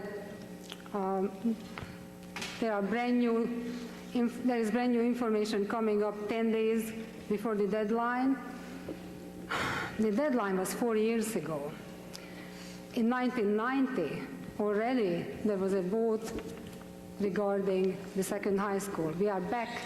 We just stepped back 4 years. We are keep on dancing back to 4 years ago. The information is not new. And my first point is that I would like to request very much for the board to make a decision now, to vote, move one way or another. I don't think there is any more room for discussion. We are going in a circle. Regarding increasing classroom size or putting more students in there, Mr. Bailey is right. Yes, you can put 35 students in a 25-seat classroom. You probably can put 50 in there.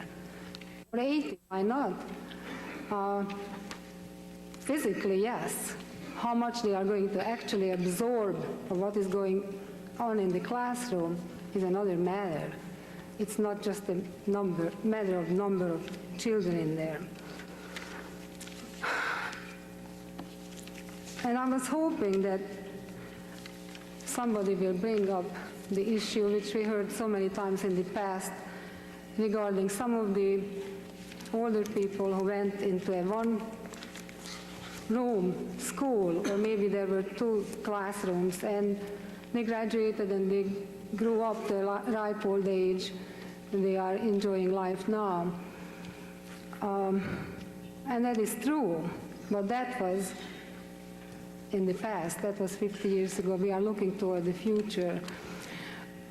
It also disturbs me that it looks like some people believe or make everyone want to believe that this idea of the second high school is just an idea of some fancy yuppies who obviously had so much money they don't know what to do with it. So what is another few $1 million for them?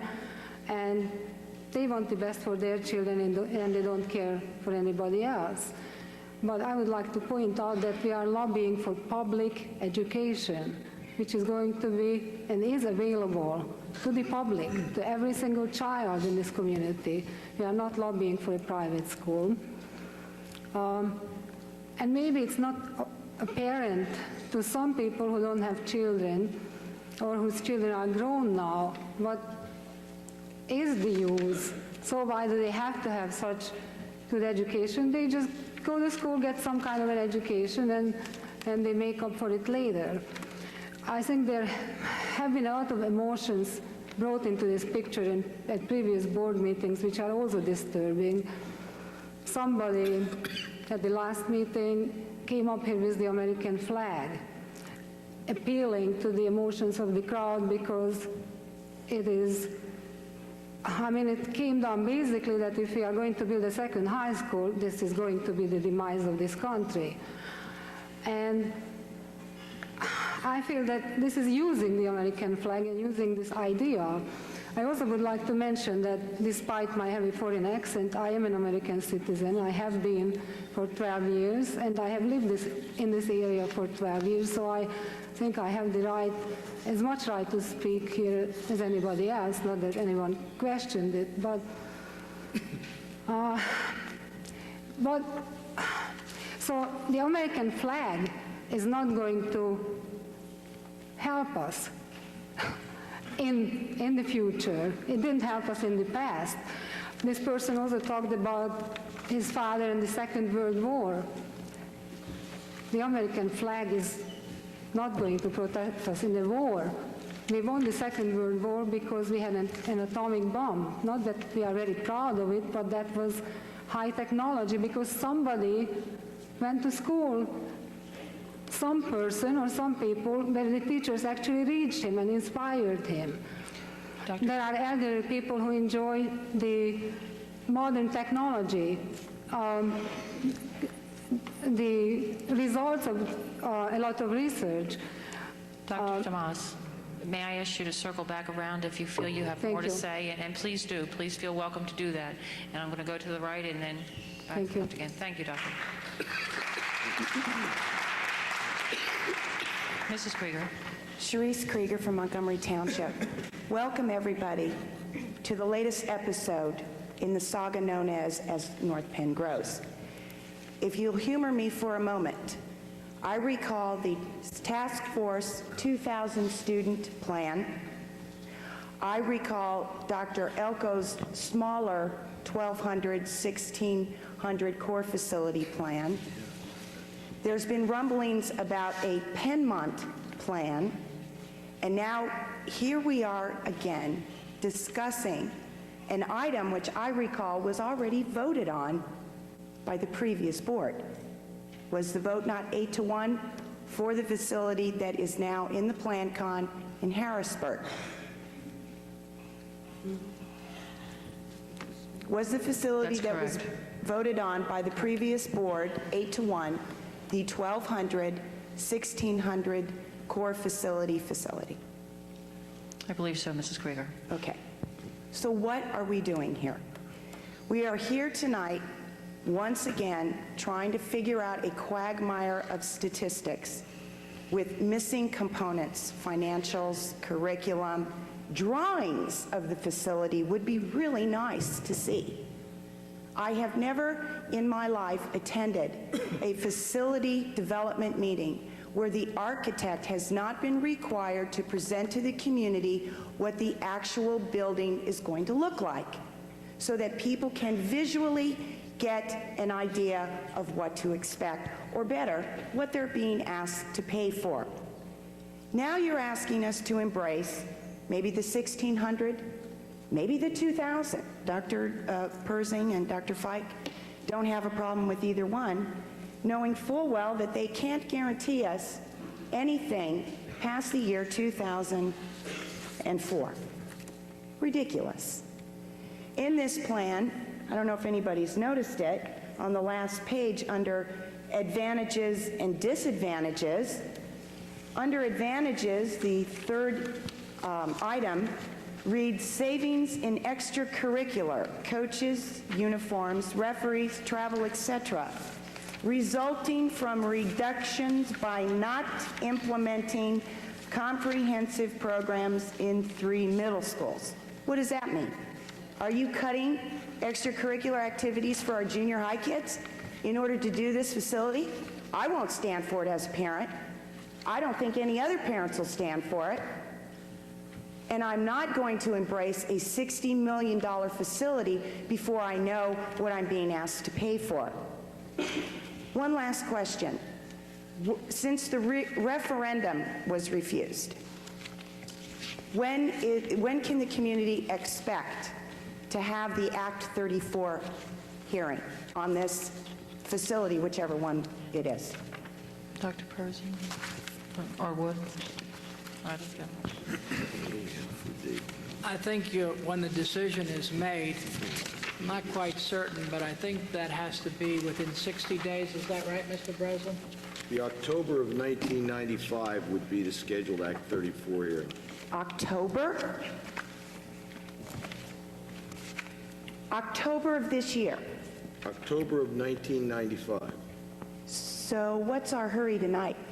What's our hurry with March 16th if you have to have it within 60 days of the final decision? Quite frankly, ladies and gentlemen, I'd like to know why the Penmont plan has not been considered up to this point. It's been written up in the newspaper. The gentleman who authored the plan has attended numerous meetings. I don't know if he's here tonight. He might be. But his plan seems to be the only one that no one even wants to consider. And I'd like to know why. You have hashed this issue out over and over and over again. Mrs. Lynch is totally correct. This is deja vu. And I'd like to get on with some board making the final decision, and let's get this going. So I would recommend to this board that you delay this vote until you can come back in a public setting and provide all the particulars for all the options, since you're not even entertaining what the task force recommended to you. Well, you are kind of, but not really. I would like to see a breakdown of the Penmont plan. I think the community is entitled to see how Mr. Fisher's plan would look financially, with curriculum, transportation, you name it, but I think you need to do that. To do anything less, you would be totally remiss. You are going to place on us the most outrageous tax increase that I've ever seen in my lifetime for 1 year, and I can't accept 38 mills to 52 mills without even knowing what the building's going to look like. Thank you. Mrs. Krieger, thank you.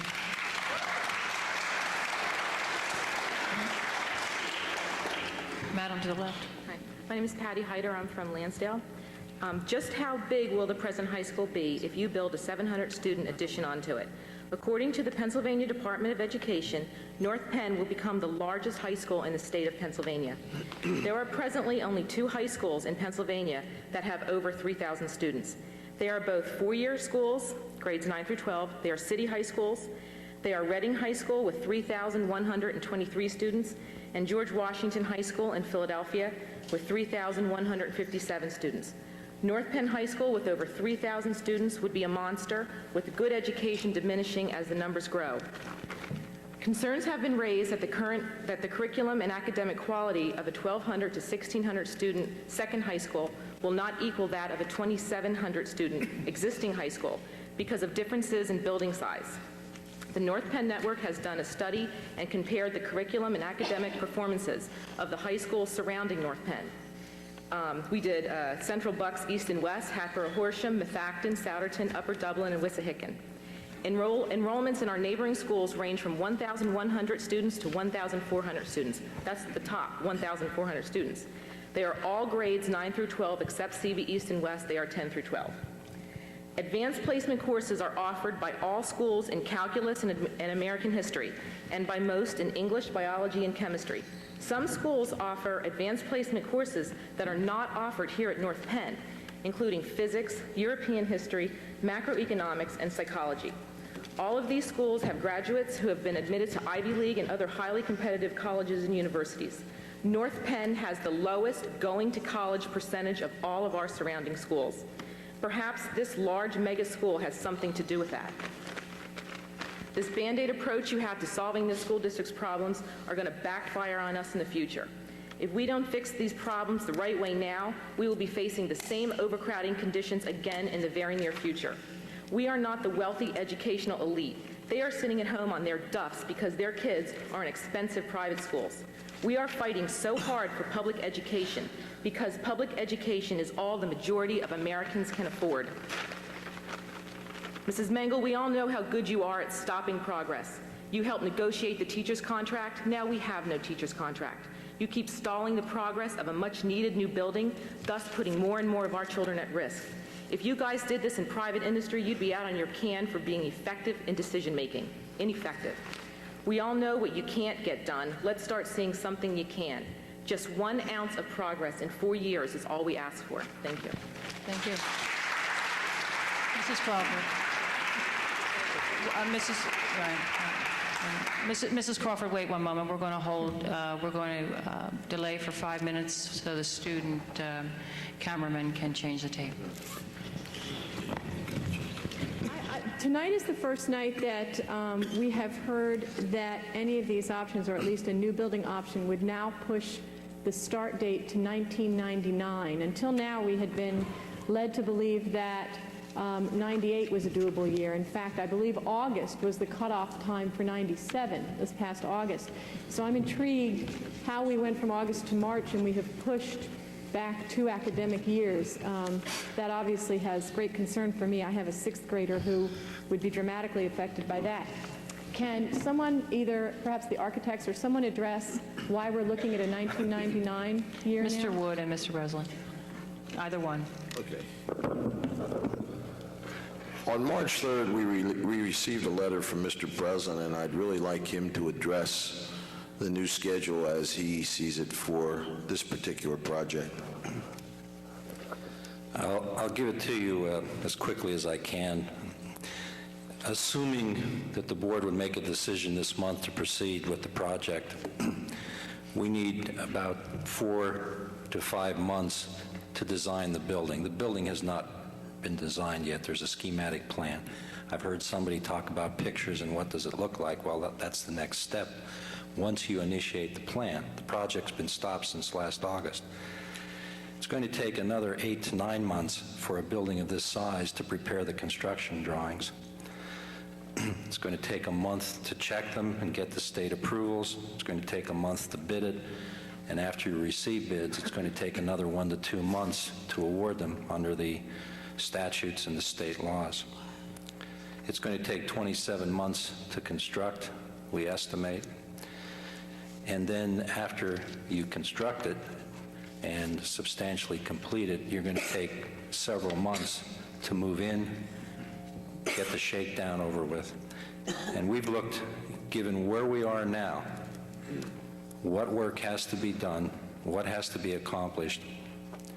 We've really missed the 1998 window. And right now, we're projecting that it would be substantially complete in March of 1999. Now, if the decision's made to move forth, there's certainly the latitude that you could make up a month, maybe even 2, maybe even 3, if you worked overtime and everything went very smoothly and each step fell right into place, which it does not always do. But I don't see where we could get back to the 1998 window that we originally had been optimistically hoping for when the project was stopped last August. Mrs. Crawford. Thank you. I'll go on to, and actually you've answered a couple of my other questions. Would that also then, the Act 34 hearing being in October, is that falling into that time frame, or why would that be placed? Yes, it is. You could perhaps hold the hearing earlier, but what we prefer to do is have the design completed, the entire layouts, and what the building will look like, what the materials would be, and there's an awful lot of decision-making that has to go on by the Board of Education. Some people think that an architect comes in and gives you a price and just makes all the decisions on what the materials are, the heating system, and what to build. That's exactly the wrong perspective. What the architect does is come in with options every step of the way, shares them with the board, looks at operating costs, looks at the various first cost and maintenance cost of all the materials. There's an extensive design process that goes forth. And we like to have the Act 34 hearing after the design is completed so that we have all the answers when the hearing takes place. Okay. Just a couple of brief comments. Some of the preceding speakers have brought up some good points. One of them is that in talking about the various options, we should be concerned with the operating costs, with the costs of books and furniture and staff. I just wanted to toss out that obviously those are concerns, those are things we have to pay for, but I am relieved to hear this board say that you will at least not do nothing. Whether you are agreeing or disagreeing with each other, I'm at least hearing tonight that you are all acknowledging that the population is exploding, that we do have to do something. And what I would suggest is that when we are evaluating these two options, that things like operating costs, while they're important and they can vary, unless something were dramatically wrong, they shouldn't be pushing the equation one way or the other. We're going to incur operating costs no matter which option we take. We're going to be buying books and staffing and furniture no matter which option we take. So in essence, those are sunk costs. I would like to say that I think that it's been brought up earlier, and I think it's absolutely on target, that we need to be looking strategically at what will first meet the needs of the children in this district. That should be our guiding post. We have to watch out for the taxpayers. We obviously do. I am one. And now we know we are facing higher taxes no matter what we do.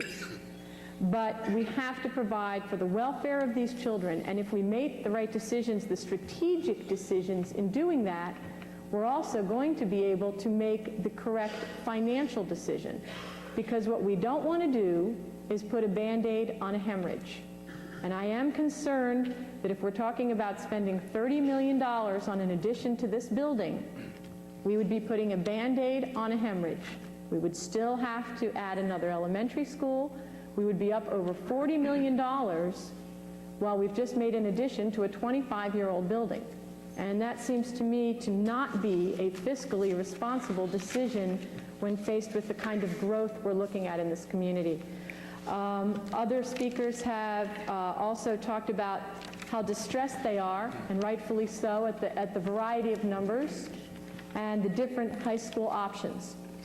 I would say that, in essence, I have also been frustrated, but I think what I've seen is a board, because it represents so many different parts of the community, that has bent over backwards to try to accommodate the needs of each segment of this community in this argument. And in so doing, this board has gone back time and time again, looking at the same subject over and over again in an effort to address the concerns that have been brought up by whatever particular faction it was at the time. And in doing that, the board has left itself open for this kind of criticism. What's interesting to me is that it reminds me of my dog that chases his tail around in a circle, because what he ends up finding is the same tail every time. It doesn't change. We're right back where we started with the High School Options Task Force report. They recommended a second high school with approximately 2,000 students. They thought that was the correct option. They addressed the ideas of equalizing curriculum in their report, the importance of having quality in both schools, schools of equal caliber. So we've already addressed that. Both Dr. Fike's independent numbers and the PEL numbers are close. And in both cases, Dr. Koch and Dr. Fike stressed the conservatism of those numbers. So there are things that we can agree on. We can agree on the explosion of our population. We can agree that we have to do something. At present, we disagree over what that is, but we should also all be able to agree that the three choices we're faced with are all going to require a tax increase of some sort, and are all going to require an investment in our community. And we have to decide what type of investment we want to make. I would urge this board to move forward and think strategically, think long-term, make a decision that minimizes our risk of having to go back and again build another building because the decision we made in the first step was not complete enough. And I am obviously, well, if it's not obvious, then I'm a really lousy speaker. I am in favor of a second high school because I think it meets the educational requirements and needs of our children, and it's a fiscally responsible way to go because it minimizes our risk long term. Finally, I just want to add one quick suggestion, which is a previous speaker had brought up the Penmont plan and had stated that she was very concerned and upset that this wasn't being addressed by the board. For those here, we know that in a handout tonight on page 2, there's a 3-paragraph explanation of why the Penmont plan is not being considered. But for those watching at home, they don't have the opportunity to see this tonight. I hope it gets good coverage in the paper tomorrow. But I would ask perhaps that after the audience of citizens or at appropriate time, maybe Dr. Persing, for the benefit of those watching the meeting, could perhaps spend a few moments just addressing why the Penmont plan is no longer being considered by the board. That might be helpful to the public to hear. Thank you. Thank you, Mrs. Crawford.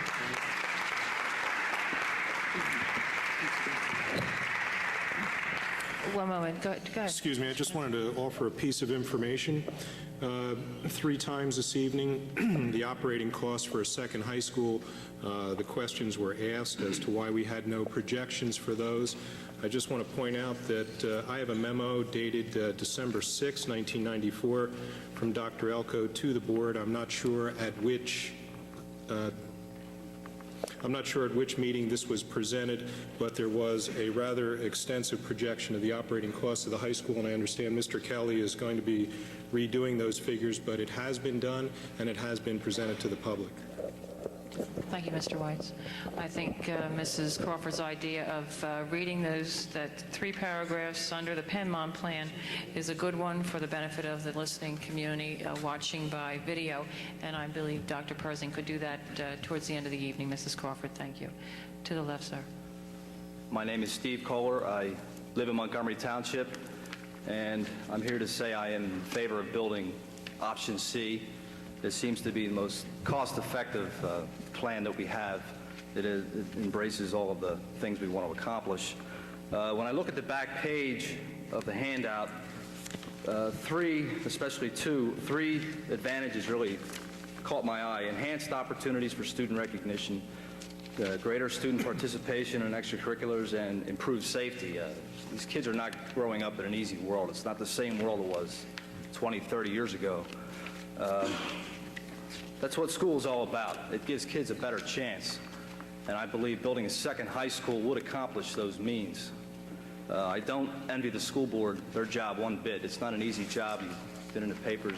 A lot of negative comments have come your way in the last 2 years. But let's make the right decision and make our school district proud, a school district we can all be proud of, and trusting God that we can make a good decision on this. Thank you very much. Thank you. To the right, Mr. Kearns. Thank you. Bob Kearns, Upper Gwinnett Township. I'd like to ask a couple questions, first of all. Dr. Fike, what's the database you use to make a determination as to the statistics that you used as far as population growth was concerned?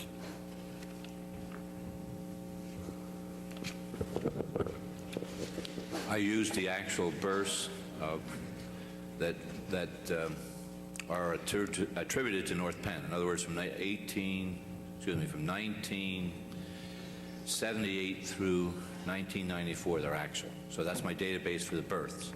Who attributed them? They appeared in the county, and I guess that Pell used them as well in their study. They actually have the births in there. So it's in the Montgomery County Planning Commission studies concerning birth rates? And that came from, Pell got those from the county and municipal division. So you used the same numbers that Pell used? Yes, I have. Actual births, yes. Okay. Then why do your projections differ from Pell?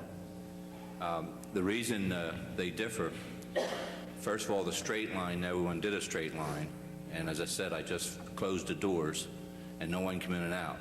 So that Pell wasn't part of the study. The other reason they differed is I used 107% coming from kindergarten to first grade. And then I used averages based on experience for North Penn during the last 11 years for the other growths between first and 12th grade. Whose experience? So they had to differ. I'm sorry. Whose experience? North Penn's experience. The school district itself? The school district itself. I took the actual figures of enrollment over the last 11 years, and I was able to compute an average growth for each grade level. Okay. So a straight line projection would not allow any deviation in birth rate. Is that correct? That's correct. So in other words, you'd take a plane and it would go like that, based on a percentage on a straight line over years. And that's why your numbers came out 200 more than the Pell numbers at a certain period of time in that level, and I don't have it in front of me. Well, the reason it is that, and I said, Mr. Koch told me that he used a very conservative, and as I showed you, he used 75% of births going to kindergarten, and that's just completely too low. It's too conservative. So mine's a little bit higher, because I used a higher percentage going from first grade, from kindergarten to first grade, and as you project through 12 years, that will make a higher enrollment. Those births are based on hospital records, is that correct? That's correct, and unfortunately, you can't get them for 95. They're not going to do those anymore. Okay. Mr. Kelly, could I ask you a couple questions? You indicated that there might be a 58 mil increase, is that correct? I said somewhere between 25 and 35. 25 and 30? Mr. Clements, I think Mr. Clements alluded to a higher one. Okay.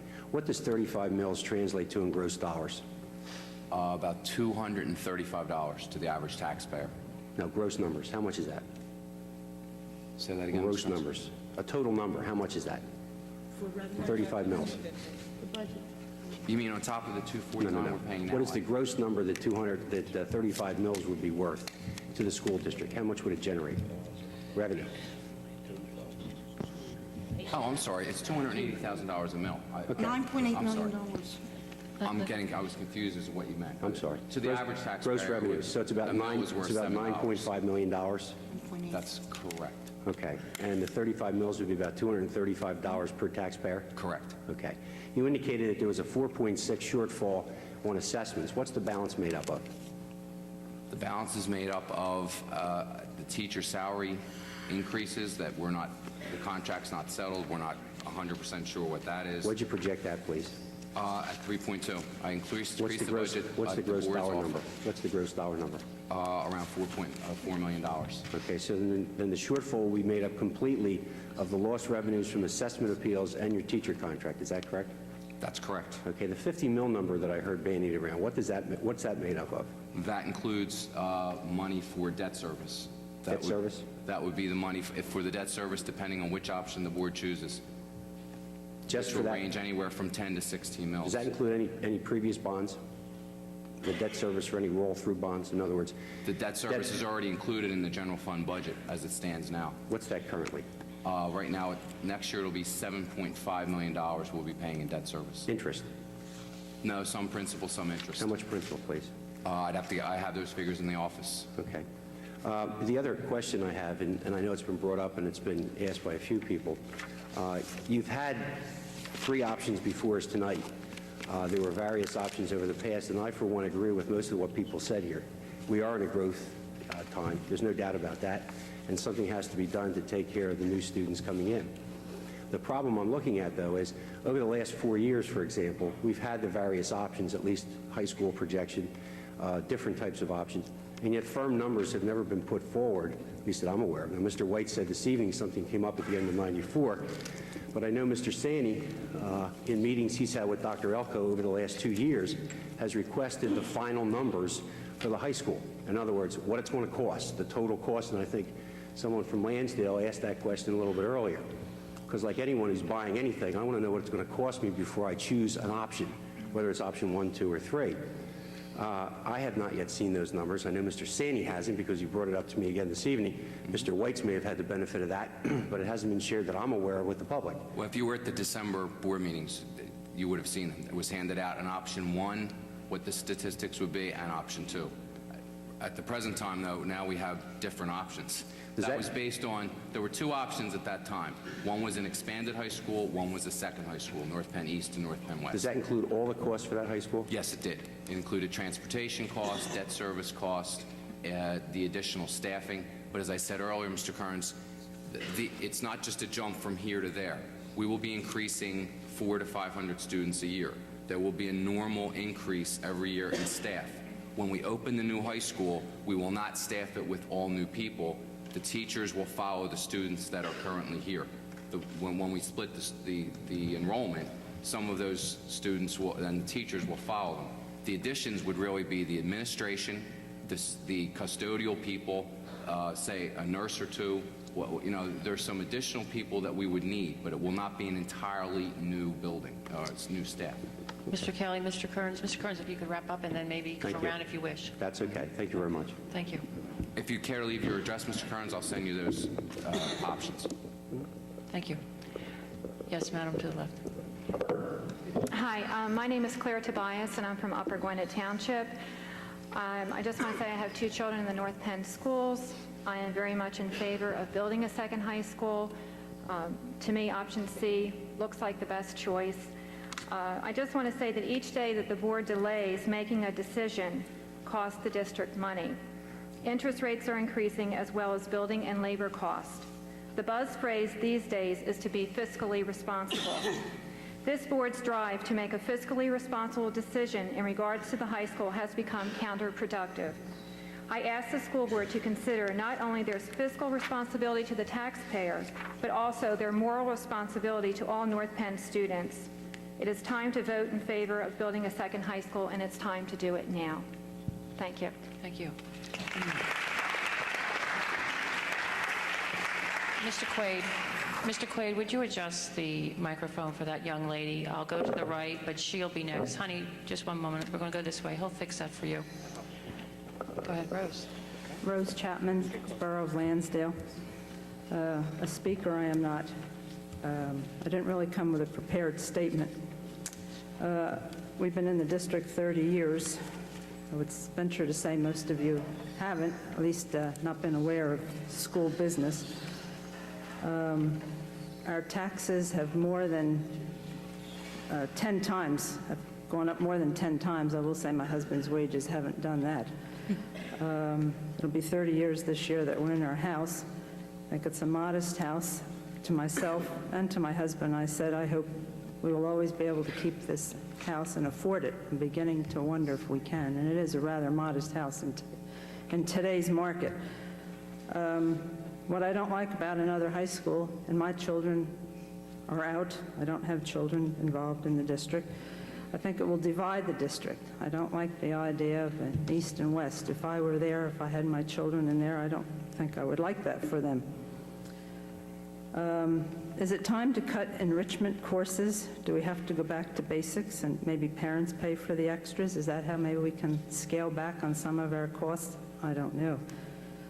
But I was here, and most of you, there might be a few here that were, when we were talking about closing elementary schools. And I don't mean to go back and be redundant, but projections didn't work then.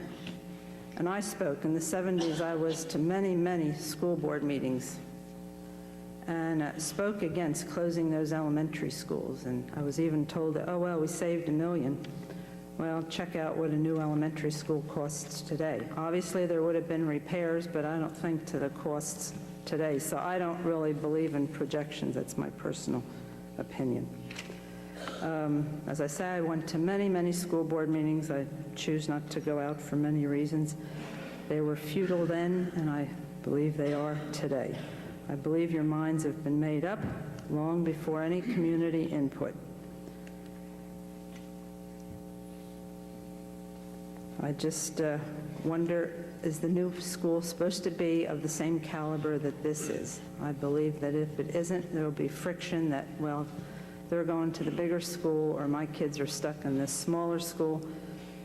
Kids are kids, and so be it.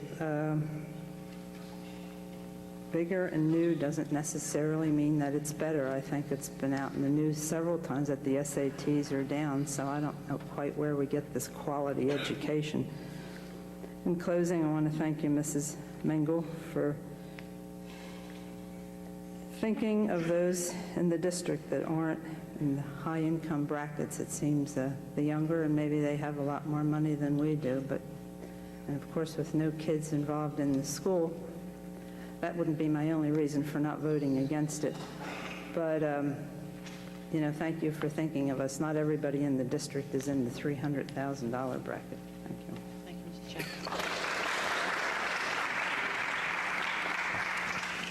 Young lady. My name is Sharon Panko of Lansdale. I have just come from a course selection meeting at the middle school for my courses next year. While I was there, the principal, Mrs. Miller, said that next year there are supposed to be over 1,000 students. I really can't believe this because this is only 2 grades in the school, and there are 3 middle schools, Pembroke, Penfield, and Pendale. Now, by the time I get to high school, there will probably be even more students. So please build a new high school. I think we need one, and so do all the other students I've asked. I rely on you adults to make the right decision now. Thank you. Thank you. Mr. Robinson. It's going to be tough to follow a kid, but I'll try. Back to a little more seriousness. I would call for no more facilities to be built in this school district until some serious financial irregularities are corrected. Board after board, year after year, seems to be taking financial actions which they do not fully understand. Some of these irregularities involve double-dipping debt. According to June 93 article in the Record, School Director William B. Halberstadt pointed out that the district already has the money for the purchase of the land, dealing with the whole tract. The district floated a $25 million bond issue 2 years ago, which included up to $6 million to buy property for a second high school. Gee, isn't it interesting? Last year, August 9th, 1994, Plan Con A. This school board plans $41 million bond issue, which includes $6 million to buy the same plot of land. How many times do we end up borrowing the same amount of money for the same expenditure? Also, last month, this board approved a resolution to pay off a $25 million note from January 94, out of bond money. Did this school board read that note agreement? Did the school board read the Unit Debt Act? Local Government Unit Debt Act, Article 4, Section 404 specifies that any debt incurred requires a school board to make an annual appropriation for the debt due that year. Well, there was no appropriation to cover that $25 million one-year note. Instead, the board waited until the note was almost due for default. Then they end up using bond money to cover a note. It seems clear, since there was no appropriation to cover a note, the intent from the very beginning was to use bond money, which is supposed to be limited to long-term capital expenditures, to be used to cover short-term expenditures. Seems to be a conflict in the law here, and a conflict of the financial operations of the school district. Where was your financial accountants, your attorneys? Who's advising who, and who's reading what? Additionally, in the same article, June 93, talks about the school district hiring Dagger and Dagger to review 11 other sites for the proposed second high school, which they rejected in favor of the whole tract. What was the purpose of having a so-called citizens task force? It was already decided by Dagger and Dagger, a real estate firm. Seems like kind of a sham. And the shams go on and on. In the past week, I got a copy of the 94 audit by the accounting firm for the school district.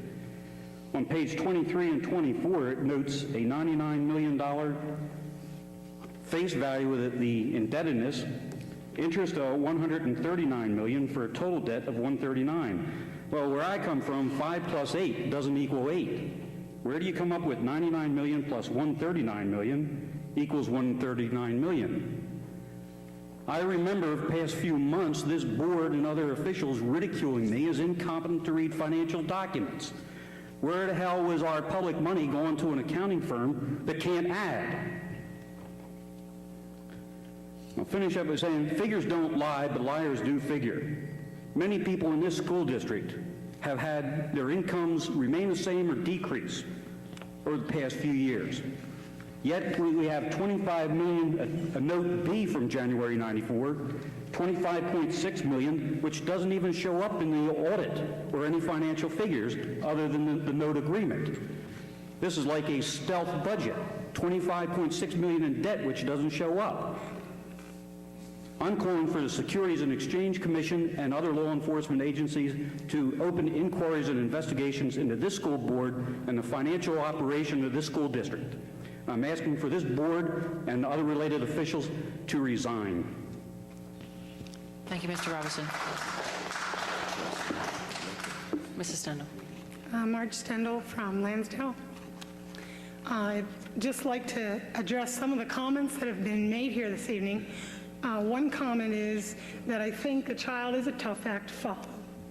And I think that that's so is because her feelings come from her heart, and her feelings come from what she is experiencing on a day-to-day basis from those who are older than she in the neighborhood whom she speaks with, from an older brother whom is currently in this high school and talks daily about the difficulty of the numbers within the classrooms, in the halls, and in the cafeteria.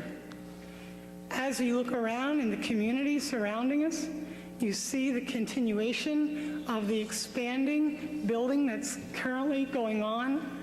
You can drive up and down any of the roads, and every time you turn around, you see another piece of farmland sold or another area with another sign that has, new homes for sale.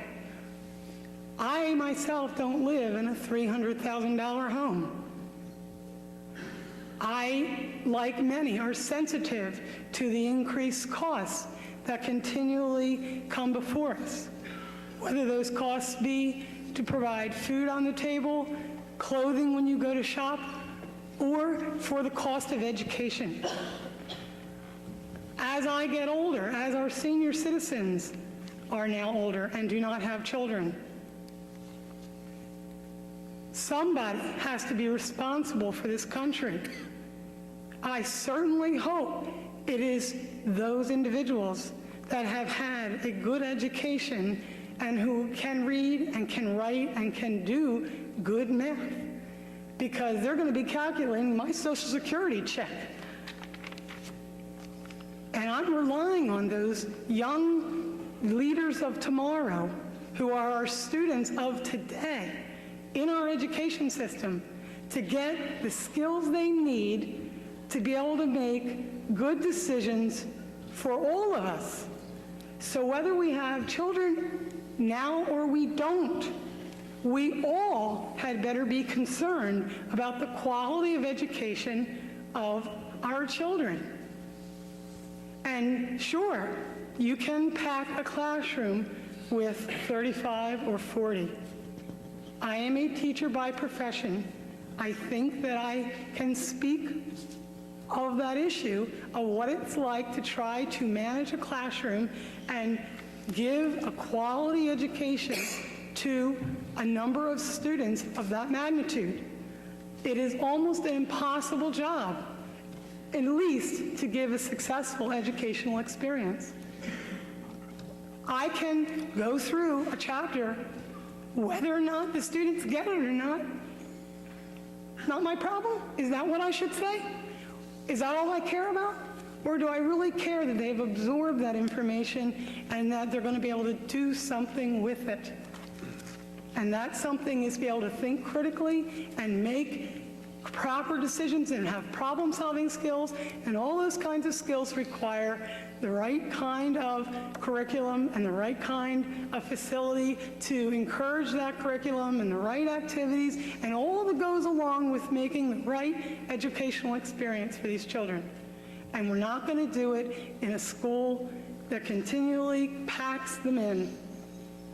And we're not going to be able to manage the numbers that are going to continue to increase. Just look at the developments going up in this area, all around. So I am really encourage the school board.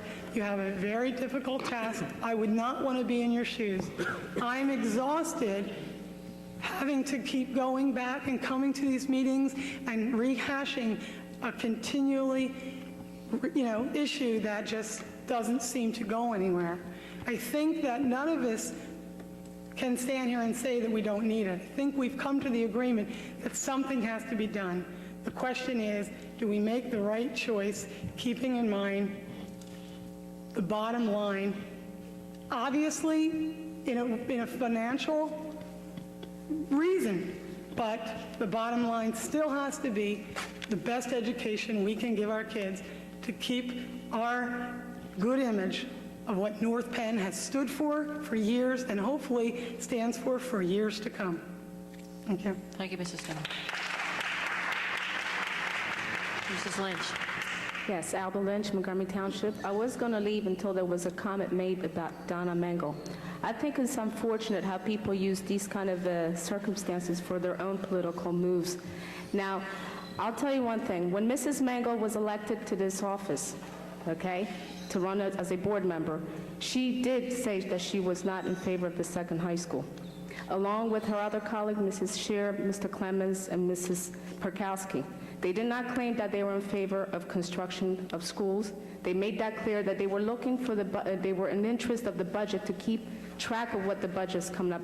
Now, I elected Mrs. Leahy, Mr. Recamp 4 years ago because they were in favor of the second high school, along with Mr. Weitz and Mr. Allen, okay? Now, common sense tells you, okay, and Mr. Bowman, that is too, okay? And common sense tells you it only takes 5 board members, okay, to make any decision, whether it be the second high school or the teacher's contract. And it's unfortunate how you have people that want to nail somebody to the cross just because when she ran on the platform, she committed to that platform and committed to those voters that she was going to hold the line, and she did. And I think she should be commended for that. Well, you have other board members who do promise to vote for second high school or do all these other things, haven't done that for you. That's really discouraging. Now, I commend Mrs. Mango because tonight she said that she is planning on doing something instead of nothing. Okay? And instead of bashing her, I think she should be applauded because here she's come this far to see that, yes, we do need something, but the only thing she's concerned about is the budget. And I think we should all be concerned about a budget. Let me tell you, before I go out and get another loan, I want to make sure that I can afford it. Okay? In my household. I'm sure you do the same thing. You don't just keep going out and getting loans after loans and you can't even pay for it. But I wanted to thank you, Mrs. Mango, for at least looking into this. Thank you.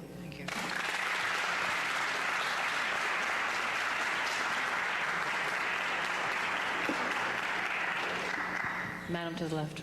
Elaine Moran from Upper Gwinnett Township. To me, the argument about the second high school seems to be down to option A and option C. The school board seems to be in agreement that they cannot choose to do nothing. And if option A or option C will be chosen, then money has to be spent. Money will be spent. And if we are to use the figures that are on this paper tonight, then the difference between option A and option C comes down to roughly 10% of the total cost. I have children in this district, and I would strongly like to see the second high school. And I would hate to see a decision made that would not benefit the students in the district based on 10% of the total cost. When any of us make a major purchase in our lives, we usually stretch a little bit for something that we feel we need, that we feel will service us better. And I think that the school district should do that also. Thank you. Thank you.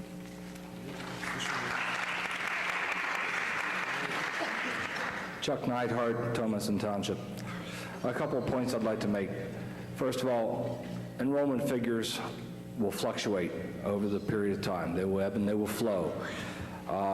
As exemplified in the Neshaminy School District in Bucks County, when back in the early 70s they went through about the same thing as North Penn's going through now. They chose to build a second high school. They needed it at the time. Then in the mid-'80s, enrollment decreased, and they had to close that second high school. Fortunately for them, they didn't get rid of it. They didn't sell it. They rented it. They used it for other purposes. Other people used it for leasing purposes. And then a year ago, well, 2 years ago, they discovered that enrollment was going up to the point where they were going to need another middle school. So they simply reopened that high school as a middle school.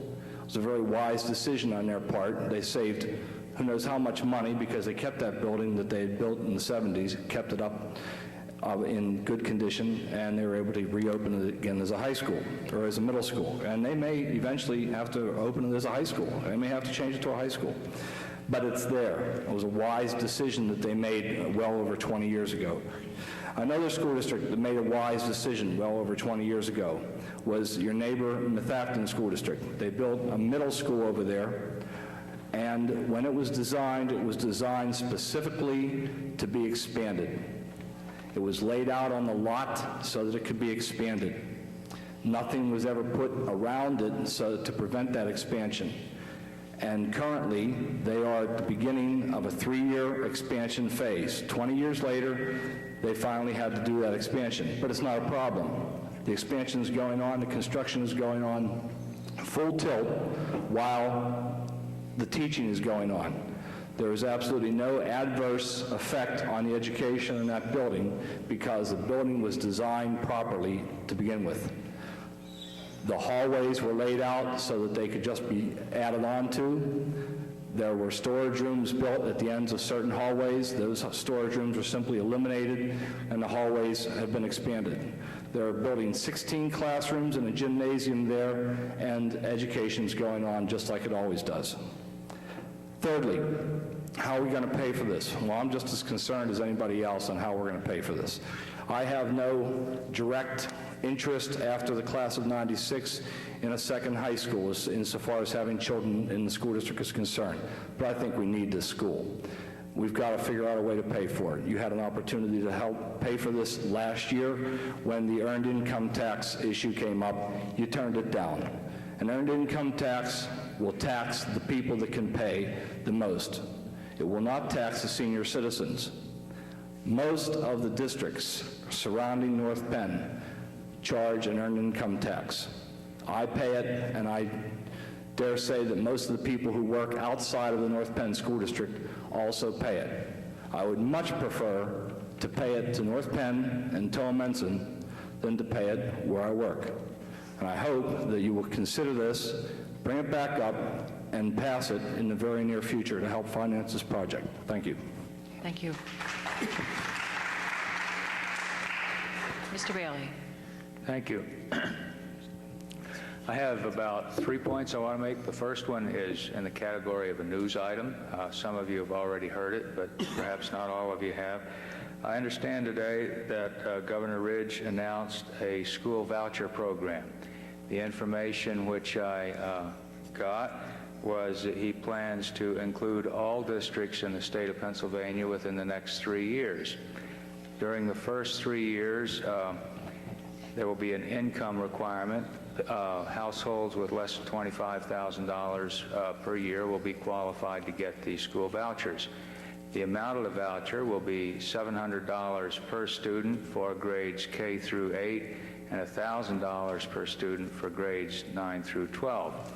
At the end of the 6th year, the income level will have gone up to about $75,000, I believe, which covers just about everybody. Now, an observation.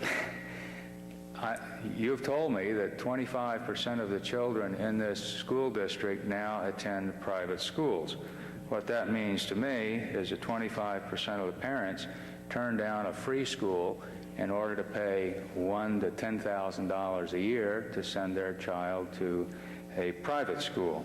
Now, with vouchers of $700 to $1,000, depending on the grade, against cost of private school ranging from $1,000 to $10,000, depending on the school and the grade, I think there's a lot of people who want to go to private school, but who do not do so now because they cannot afford it. When these vouchers come, some of those people are going to leave the public school system and go to private schools. Now, that information is not included in all of your projections. Now, when this comes to pass, you're going to find that your enrollments are going to be less than you anticipated. Now, you want to build a new school, I don't know what your current date is, 99 or 2000. By the time you get that school built, we're going to have vouchers in all probability, and you're going to be losing students. Now, point number 2. I've heard what I think is a lot of misinformation, both from the audience and from up here at the table. I've lived here since 1965, and when I moved here, all the talk was how we needed to build this high school right here because the population of the area was growing. People talked about PEL numbers and rising enrollments and how we had to build a new school to accommodate that. Well, we did. And what happened? From 1973 to 1984, that's an 11-year period, enrollments at this school district declined. Now, we didn't have people moving out of the district. During those 11 years, we had people moving into the district. They were building houses and people were moving in, but nonetheless, enrollments were going down. Now, why? The reason for that is we're talking about a baby cycle which has about 25 years. It spans a generation. You have a baby boom. When that baby boom generation reaches childbearing age, they have children. The baby boom is followed by a birth dearth, and when that birth dearth reaches childbearing age, you have fewer children. It's a cycle. It's a 25 to 30-year cycle. And you're working with projections that are 10-year projections. So what you're looking at is you're looking at the upside of the hill and you're saying, boy, that goes up and up and up. And even though PEL, in their projections, they show declining enrollments after the year 2005, the projections I saw from Mr. Fike tonight saw ever-increasing enrollments. I don't believe that. I think we have a 25-year baby boom and bust cycle, and that baby bust cycle is going to start hitting the high school after 2005, according to PEL, and I kind of believe them. Mr. Riley, Yeah. I see that you've made 2 of the 3 points you promised us, but I'm going to have to ask you to please just cycle around one more time, if you would, and let me go to the right. Thank you, sir. Madam. Thank you. My name is Andrea Daniels. I live in Montgomery Township, and I'm very concerned about the quality of education for my children. I believe that building the second high school is key to the quality of education in North Penn School District. I also feel that bringing up the subject of vouchers is a divide and conquer tactic, and I would prefer to move out of the county and put my children in public school in another county rather than putting my children into a private situation. I feel that as Americans, that's our privilege, to have a good public school system. Thank you. Thank you. Mr. Kuzma. My name is Walter Kuzma, Tolmenson Township. I think what you all ought to do right now is stop right where you're at. Number one, when Bill and I went through the school 2 years ago, we found 29 empty classrooms. The students were not in the auditorium, they were not in the gym, and they were not in the cafeteria. Just a month ago, some of our members went through the high school again. They found 25 empty classrooms. 23 of them seated 30 students, 2 of them seated 35. Now that's quite a number of students that are not using the school. Now that means you can get 500 more students in that same school and you're not going to be overcrowded.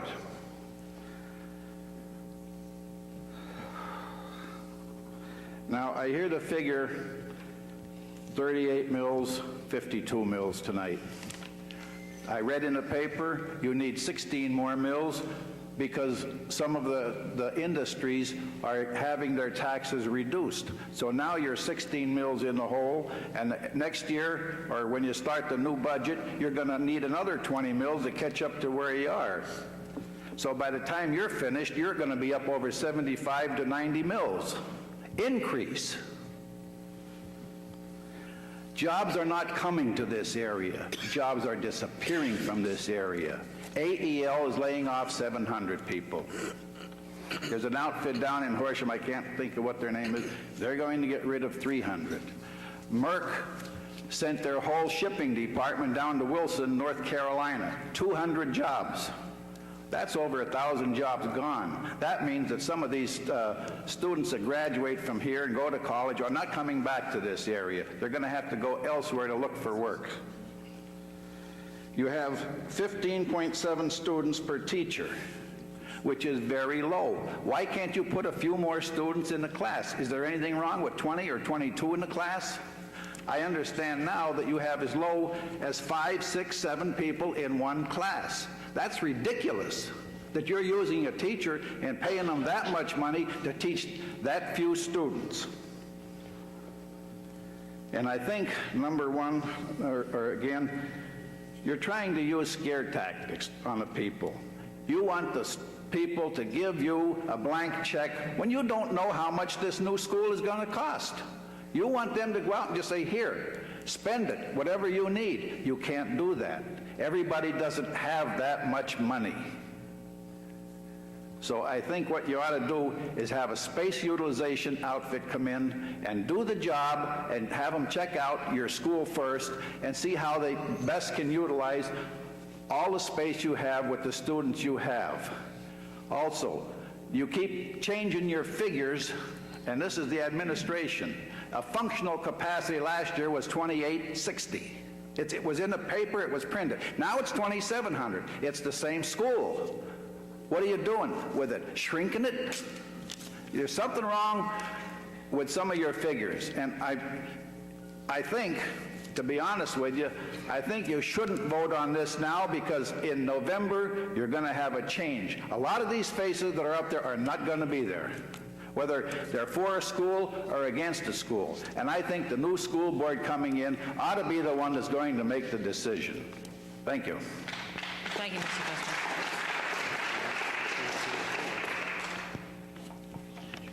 Sir. I'm Bill Taylor from Lansdale. I have a question, 1 point only.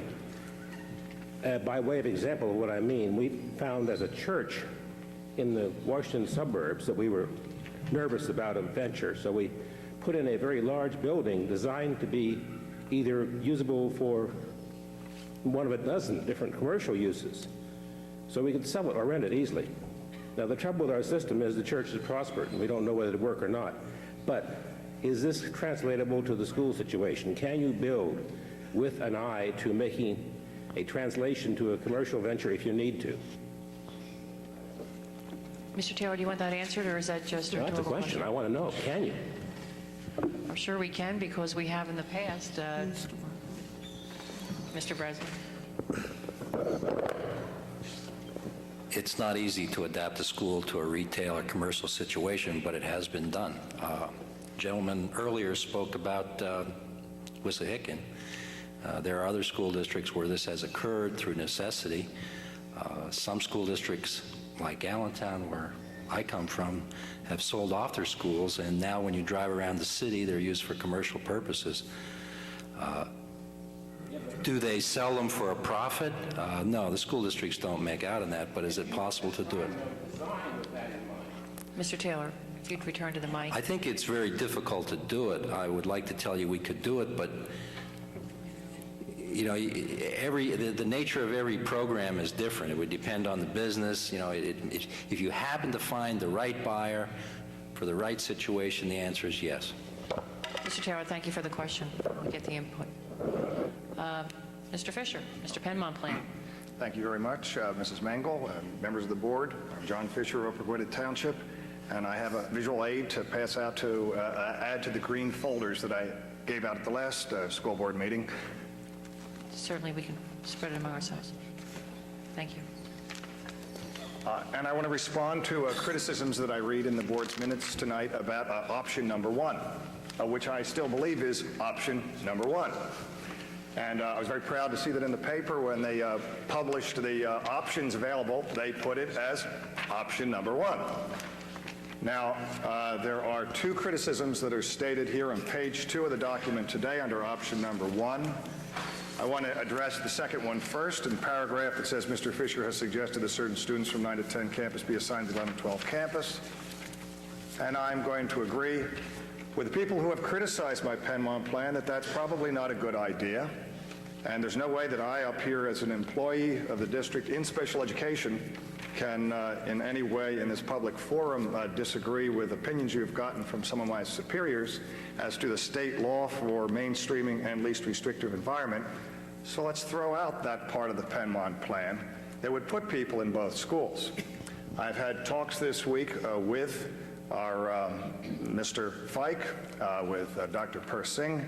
I've also talked to some people who are key in making decisions at North Penn High School, and I've come to the conclusion that this part is absolutely right. It's illegal, it's not right, but the Penmont plan can still go on if we add on to the Penndale complex.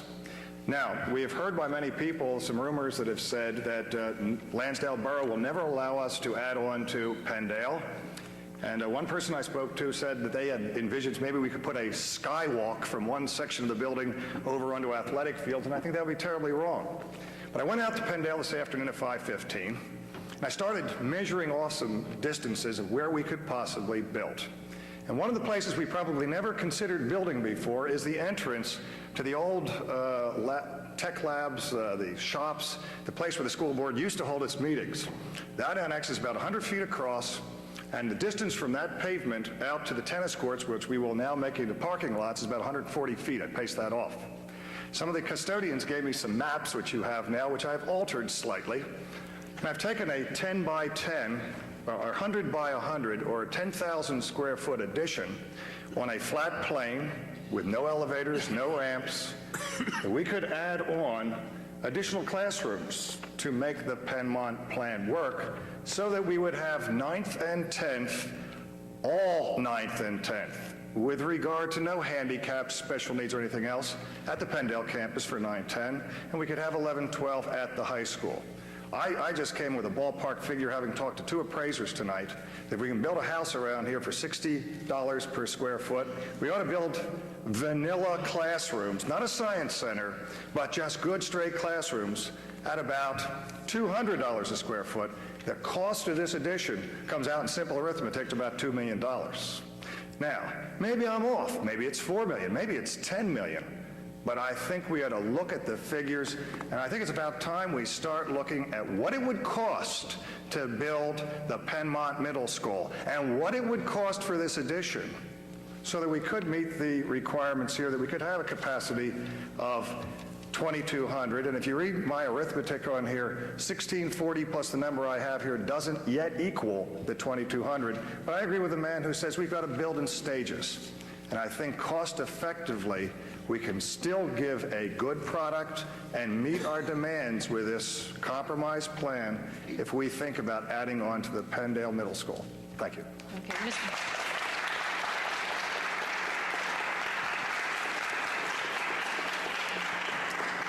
Mr. Fisher, on a normal night, I'm usually vice president, and in that capacity, I just would like to thank you for breaking ranks among the faculty, stepping forward with a plan of your own. You've put so much time and effort and thought into this, and as you speak of being out there at 5:15 and walking off the property, I really have to admire you, and as I look at your spirit and attitude and desire to be a solution seeker, we are most fortunate to have you in our employ. So thank you for your efforts, regardless of what this board does.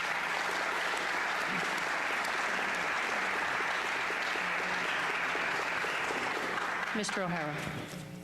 Henry O'Hara from Talminson, and that's the first I've seen personally of Mr. Fisher, and I've read his letters, and I am very impressed with what I've read. In dealing with the possibility of the capacity of the Penndale building, that's what I wanted to address. It's indicated here that the current Penndale building, aside from any kind of addition that Mr. Fisher has attempted to address, that the current Penndale facility has a functional capacity of 1,640 students. And I'm curious as to how the functional capacity was reached since the current Penndale building is without the various administrative offices that were long ago moved into the old Hancock School, now the Educational Service Center. Because as I recall, the Penndale facility had somewhat in excess of 1,640 some years ago when we had the administrative offices in the building. And now maybe we're dealing with the various rules and regulations that you have to deal with, and perhaps an addition might be the way to go if the Penmont plan was adopted. But it just seems to me that perhaps the functional capacity is set kind of artificially low. Is there any information on the functional capacity? Yeah, Mr. Warder, Dr. Feig, either gentleman who's ever comfortable. That functional capacity was established when that was a 7th, 8th, 9th grade building. And based on square footage, based on facilities available, the number of classrooms and the number of students you can accommodate. Last year we did have 1,670 students in the building. And I think anyone that had any kind of association with the building would agree that we were at our capacity. That capacity, when you establish a functional capacity, you take your core facilities as well as your classroom facilities. And I guess really to put the entire process in perspective, you're in a building now with 433,000 square feet that has a functional capacity of 2,700 students. In the senior high? This particular building. That building has 198,000 square feet. And if you look at that as a secondary facility, you can see how that number fits the number of square feet available. Thank you, Mr. O'Hara. Madam to the left. Good evening. My name is Pauline Rosa-Martier, and I live in Lansdale. I have children in the school district, and I feel very strongly that the solution is right here before us. We all know we have a problem with overcrowdedness. It's not going to go away. Our high school will exceed its capacity in 1996, our elementary schools in 1998, and the solution that you do choose has to take care of the overcrowdedness in the high schools as well as in the elementary schools. And that's why I really feel that option C seems to be the right option. Building a high school that would house 1,600 students and hold 9 through 12 would then free up room in the middle schools for the 6th graders to move out of the elementary schools, which would then free up more space in the elementary schools. It seems to be the best option. It's also not the most expensive option, I might note. And I do implore you, you've heard a lot of adult voices. Please listen to the student voices as well. You heard one student tonight. They're the ones who have to spend the days in the classrooms. You cannot add more students per classroom, and it was said a few times tonight, that would lower the quality of education. I really implore you to make the best choice that would allow the students to have the best quality education that they do deserve. They are counting on us for that. And any of the choices are going to cost money. None come cheap. And it seems undoubtful that all of them will somehow raise the taxes. I'm a taxpayer. If my taxes have to go up, then I want them to go up to provide the best education for my children. And if it has to be done, then I ask you to please make the vote, make the decision, get it done, get it over with, so that the district can move back towards the reputation of offering quality education. Thank you. Thank you. Sir. Good evening. My name's Bill Totten. I'm from White Marsh Township, originally. Montgomery Township, excuse me. Obviously a first-time speaker. I came to listen tonight, but a few things I've heard bother me somewhat. One thing I want to clear is that I don't think some of the people in the audience are correct when they're saying, how can we approve something when we don't know what we might be buying? My knowledge is that we've elected school board directors to make those decisions. Once we cast our votes, it's for them to make the decision. And part of my background, I obviously grew up in White Marsh, went to PW High School. We moved out of the area. Last June, we moved back into the area from Connecticut.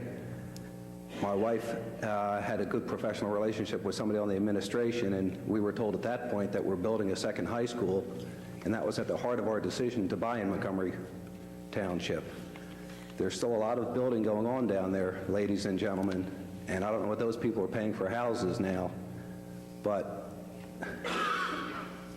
I'd like the board to make a decision, make a definite decision pretty darn soon, because I don't want people to be moving in over the next 6 months and feel the way I feel right now, which is we worked with what we thought was the best information because we were told this task force and the school board had approved a second high school. We intentionally bought right down there so our kids could walk to school and not have to be in a class of, we have a 10, 9, and 5-year-old children. So obviously, I feel very strongly option C is the option I'd like to see implemented, and I think the kids are going to be best off for it. You know, I've followed the papers a little bit recently, and when I see those numbers in the graduating classes, now it's only 750 or so, but I've got a son who's in 4th grade, and that number was like 970. 3rd grade was 950. My daughter's in kindergarten, her class is like 1,050. To me, that's too big. We need to break it into two. And I come back to Mrs. Daniels' comment earlier. I agree with her wholeheartedly.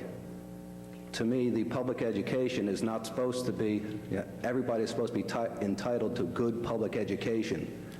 If these kids and the Penmont plan, although I understand some of the financial merits of it, I can understand maybe saving on some staffing, but to me, you're still going to have a graduating class of 1,100 kids.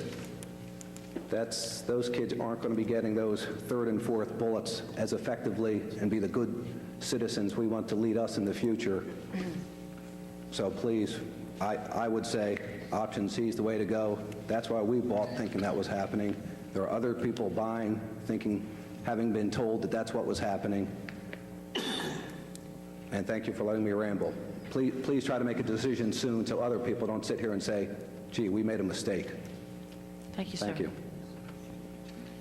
Mrs. Fennell. I just have a few more comments. As a graduate in 1975 out of this high school, I saw this building go up. There's a section right behind the upper level of this auditorium that nobody ever knew what it was for. It's an arched walkway. It was never used. It's designed. It's not even in the plans. But yet that whole section up there behind that wall is unused. At least it was in 1975. I attended Penndale the first year it reopened as 7th, 8th, and 9th grade. I was a 9th grader at that time. That school was not used to full capacity at that time, and as you know, we were at the peak of enrollment at a graduation in 1975. A whole section of the old annex was not used. The part right after you go over the bridge was the only part used for science classes. The whole other end of that old annex was used for people outside the district that use those classrooms for severely retarded children and so on. I know that because I helped out in those classes. There was a whole section in the back where your administration building was that was unused. So that school back then, at the peak of our time, was not in full capacity. And I find some difficulty with everybody saying full capacity, full capacity. We had 1,000 kids in our graduating class, over 1,000 kids. These hallways are not like people are making them out to be, where they have to wear helmets to get through these classrooms. We had plenty of room in these hallways. We had plenty of room in class. We did not suffer. We had the gym, we had the pool, we had the cafeteria, we had study hall. Nobody suffered. Nobody was pushed and shoved in the walls in these hallways. So please don't portray it as a roller derby out in those hallways. I went here at the peak. It's not a roller derby. It's not dangerous. It's plenty of room to walk 4 and 5 deep in a hallway. So please, when you represent it factually instead of dramatically. Thank you. Thank you.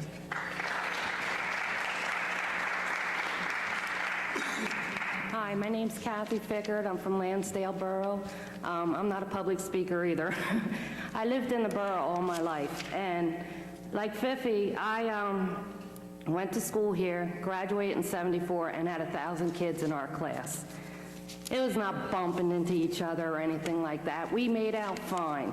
The kids are getting it from their parents. That's exactly where they're getting all this talk from. I want to thank Donna Mangle for looking out for us people who are the middle class and have lived here all of our lives and cannot afford the taxes to go up anymore. It's ridiculous, the prices of the taxes going up. We just can't take anymore. I have parents who are senior citizens. They can't take anymore. I have 2 boys in school right now. One is in 7th grade, one is in 9th grade. I want to be able to stay in this school district and let them finish out their years in North Penn. But with the taxes going up, we're going to have to move. Industry is going down here. People are losing their jobs.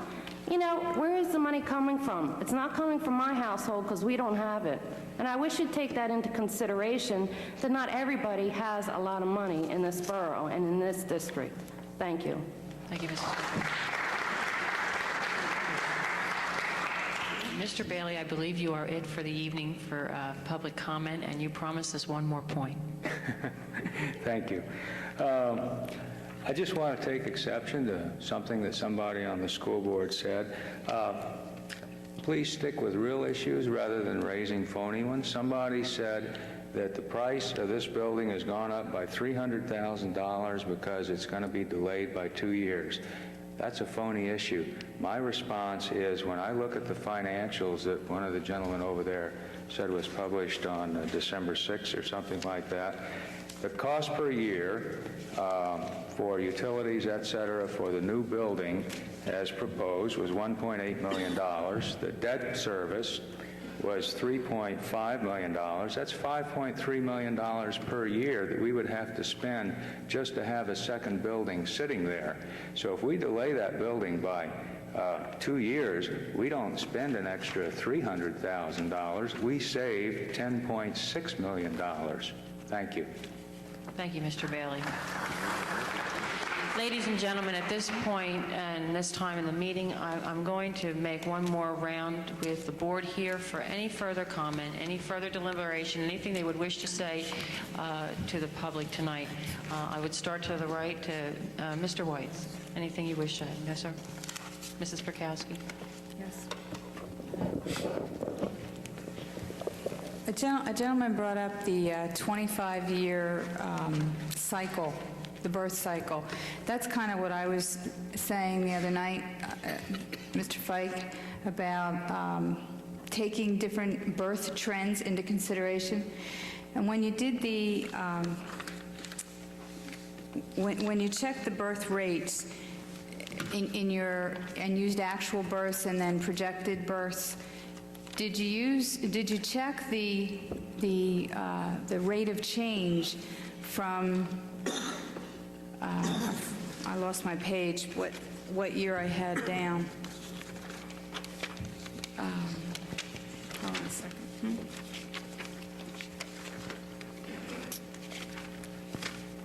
The years ending, the kids that are in first grade now, that just arrived, and the 88 to, no, I had a rate. I had something I wrote.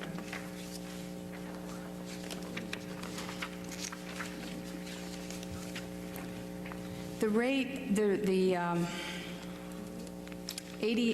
children that are in kindergarten now were born in 88. The 88 to, or in first grade now, are 88. So the 88 to 94, those birth rates, not the numbers, but the rate of change in those years versus the 5 years prior to that. Did you compare them at all? Yes, the 89, 94 rates are higher than the 83 to 94, and they're higher naturally than from 83 to 88. Those are three tables that I shared in one of the previous handouts. Was it the actual birth, the rate, either the numbers per number of children per adult, or? No, it was actual births. I dealt always with actual births up to 1994. Then you didn't look at the rate of change? Yes, I did. I used the 5-year range, 83 to 88, and averaged it, the 5-year 89 to 94, averaged it, and then I used 83 to 94, which would be 10 years, or actually 11 years, and averaged it. All right. Thank you. Thank you, Mrs. Perkowski. Mr. Allen.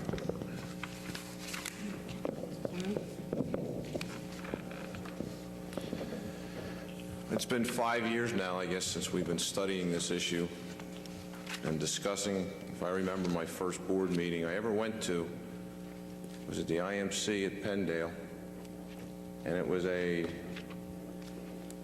PEL projection of growth in this district. We've had a task force, we've had one board vote, we've had another board come on, we've talked, we've discussed.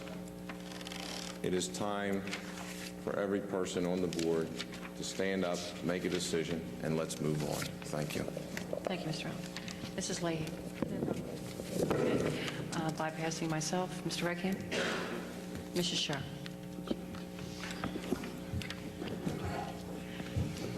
Dr. Fike, I just have one question of clarification. You spoke about the PEL using a 0.74 or 0.75 ratio for the birth projections, but the mid-range PEL used the 0.78, which I understood you said you also used. That's correct. Okay, so that isn't where the difference is coming from regarding, as far as retention rate, because the mid-range was relying on the 0.78. For clarification. Mrs. Shearer, the basic difference is I did not use the Pell retention rates from K to first. Okay. I used a more conservative 107%, and that's why there'll be a first. And once you change the K first and birth K, it reflects through the grades. But you had to speculate on births after the year 2000, correct? Because you Yes, have that's no correct. birth rates. And So and in everything one from- study, you'll notice I used the lowest birth projection, that's that next to last table, and then the other, I used the mid-range projection. So from the year 2000, then we're counting on the same rate, basically, as what you have from your baby boomers. And I guess, really, when it comes down to it, we are back to where we were from the beginning of these discussions and back where previous boards were. Whether you use the PEL numbers mid-range, or we use Dr. Fike's numbers, or we use the Pennsylvania Department of Ed's numbers, which they supplied in the Plan-Com package dated June of '64. Basically, you're showing enough closeness in the numbers that it comes down to building a second high school for 569 to 692 students, or to expand to accommodate those numbers. That consistency, at least within that range, has been there. All three of them. Your top numbers going up to the year 2004, and we know that we're all really guessing and stretching if we try to extend beyond that, is a maximum of approximately 700 students. Option C, out of everything that's been presented, is the one I have the biggest problem with. New 1,600 student capacity, and as I tried addressing this at the beginning of the meeting, but from some of the comments that were made here, perhaps there wasn't enough clarity in what I was saying. If we follow through, and we do have to bank on at least take into consideration what we are getting with our different projections, the potential is there to exceed the capacity that you would have available for 9 to 12. We would be increasing capacity to a total of 4,300 students, and we would have to hope that they would be perfectly divided. Once we approach that capacity, we would be leaving the students vulnerable at a high school level when it's taken even more seriously than the younger ages to redistricting as we approach 4,100 or so, and as far as juggling them and balancing them. I have to maintain that we have to keep in mind that the year 2001 could possibly see us exceeding the capacity of a 9 to 12, 1,600 student school. I don't think this community is going to react very well if before the doors of that school are opened, we're talking about a third high school, or we're coming back and having to expand this high school, because when you hit 4,300 students, 9 to 12, for all the talk about putting 3,000 kids in here, well, everyone whose children are going to see is assigned to North Penn West can expect 3,000 students, because you've only got 1,600 at your other location. So as I saw the numbers approaching from 4,300 to 4,600, I said, what has this $50 million investment eliminated? It would still bring 3,000 students into the school with 1,600 at another campus. You would have schools of basically one twice the size as the other, and you would have to face accommodating those 3,000 students here with the same expansion plan that we've put on the table, or something like it, and it would have kept the reduction of the population at this school almost about the same as where we are today by keeping it limited to 10 to 12. And I see nowhere else other than a brief period where we're looking at 76 to 100 students over the functional capacity of our elementary levels. I have not seen in any of the projections any kind of indications that we would be lacking in space from the 6th to 8th grade at our middle schools, particularly once we have Penndale online and we've picked up that capacity. We should stay clear within the 40, I guess it's, we should have a capacity of 3,540 students at our middle schools as it stands right now, and the 7,600, as I did hear that we are going to have to be creative, but I don't see where we're exceeding by any great numbers at the elementary level. I just see option C leaves us very vulnerable to very extreme costs before it's ever completed. Thank you. Thank you, Mr. Sherr. Mr. Clements. My turn. A comedian this late at night. I know we all have a responsibility as board members, and it does come time to make decisions.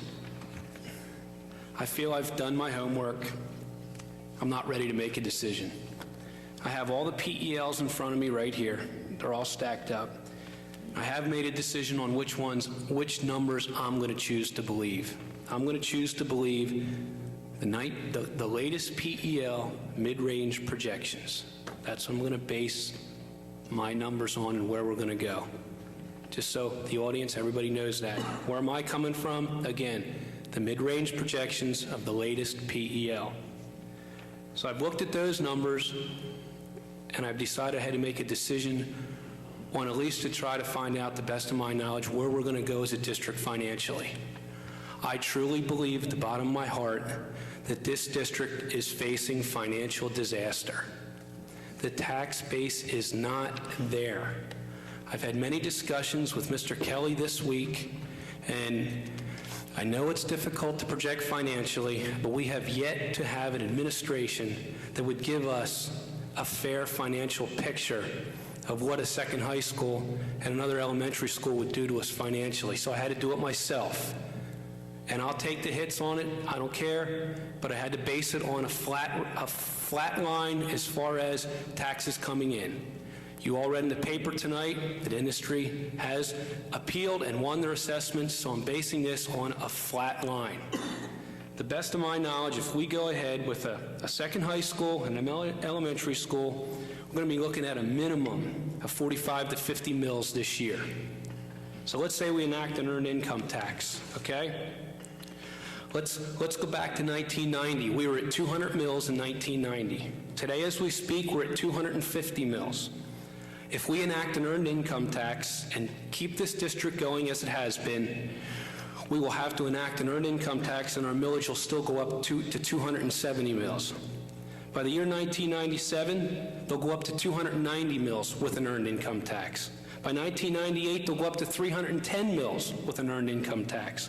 By 1999, they'll be at 340 mills, and by the year 2000, they'll be at 360 mills plus an earned income tax. Take out the earned income tax, and by the year 2000, we're looking at millage of close to 400 mills. That, let me repeat, in 1990, we were at 200 mills. At the year 2000, we could be equivalent to 400 mills. I must repeat, this is just basing on a flat rate. As far as, well, I know we have assessment appeals coming up. Depending on who you talk to, they'll tell you that it's going to stay the same. Some say our base may go up, some say it may go down. We don't know, but we have to make some assumptions. There was much rhetoric thrown around tonight about assumptions. All the numbers are assumptions. So I felt as a board member on my own, I had to make some assumptions. And again, my assumption is that if we build this second high school and if we build another elementary school, we'll be close to 400 mills. I need to say that at this point, I don't support any of the options. I've never sat on a board before where we've given carte blanche to an architect to go ahead and design and build for a budget that they bring in at the first time. I've never been a part, and I've been on many boards. It's the first board I've ever been on where carte blanche is given. I refuse to do that as a board member. I don't care what the experts say about about the Pennsylvania Department of Education. We can make this facility work. I don't support the current plan as it is to expand this high school. I'd like to see it reduced, and I think we need to send our architect back to the drawing board. So therefore, I am not ready to make a vote on Thursday night.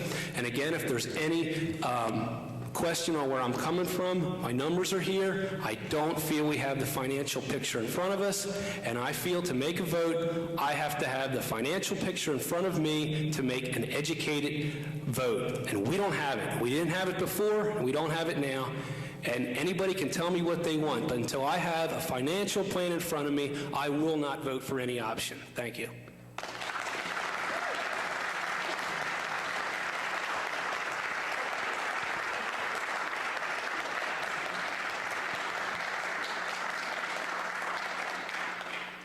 Thank you, Mr. Clemens. Point of order, Dr. Persing.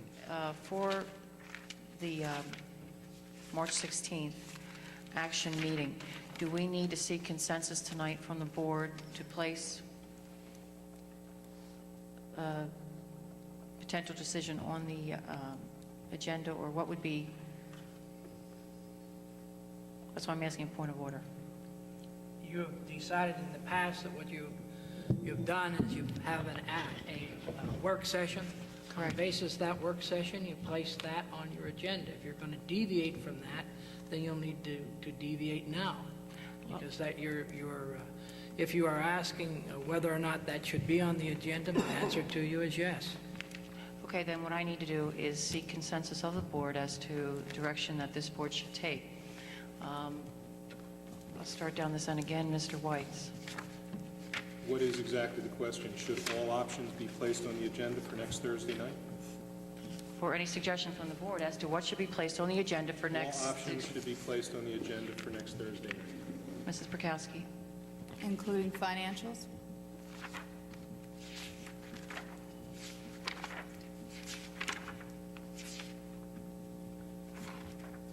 As to all options, Mrs. Prokowski, do you agree that they should be placed on for both? As long as they have the financials with them, yeah. So it's contingent on financials.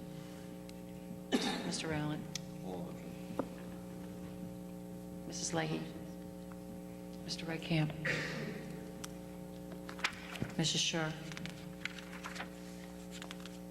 Provided we have remaining information that we've requested tonight. I don't even know where you're at with the 2,000 student school. I mean, would the board actually vote to support a one option and then suddenly turn it around to be a vote on a 2,000 core facility, which I thought came out on the table tonight yet? I mean, I guess this is part of the problem, that when figures keep changing and numbers keep changing and price tags keep changing. I don't know where is the 2,000 school. Did I misunderstand that? Do you want all options placed on the March 16th agenda for action next Thursday? Fine. Yes or I have no? problem. As long as we have our remaining information, yes.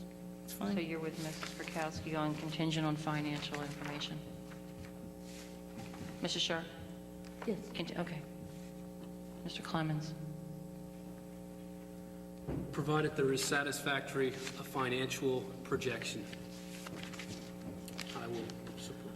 I would have to concur that I would not vote on any of the options without a financial picture, financial compass, and that would be the anticipated tax increases that this district and this community can anticipate over the next 5 years.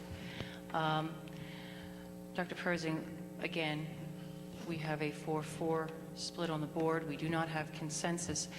I do see, in all technicality, it is a moot point.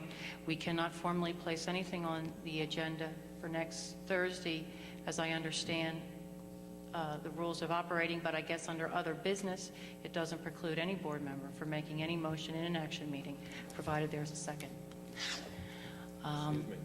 Yes. We have 4-4.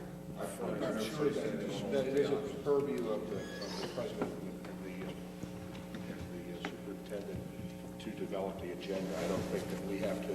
I don't think that if we don't review something at a work session, it doesn't mean it can or cannot be on the agenda on Thursday. Well, that's sort of what I just said, Ralph.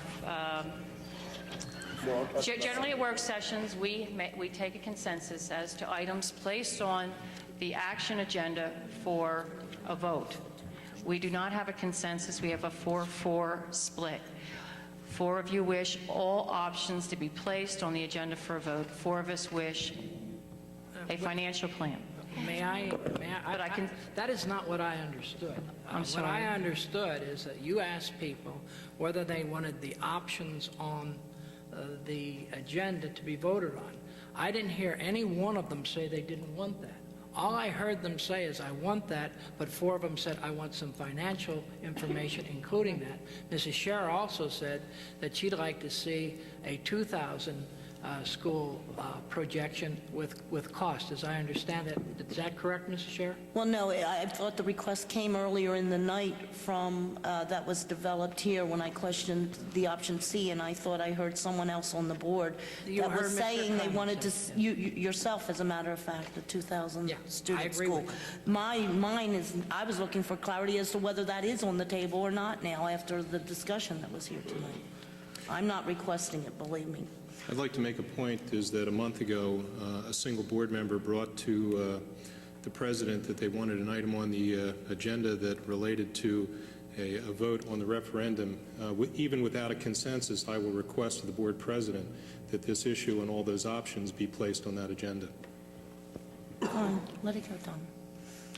Can we have a commitment from the, from Mr. Kelly and Drs. Pike, Persing and Fike that we will have the financial information we requested by our vote next Thursday?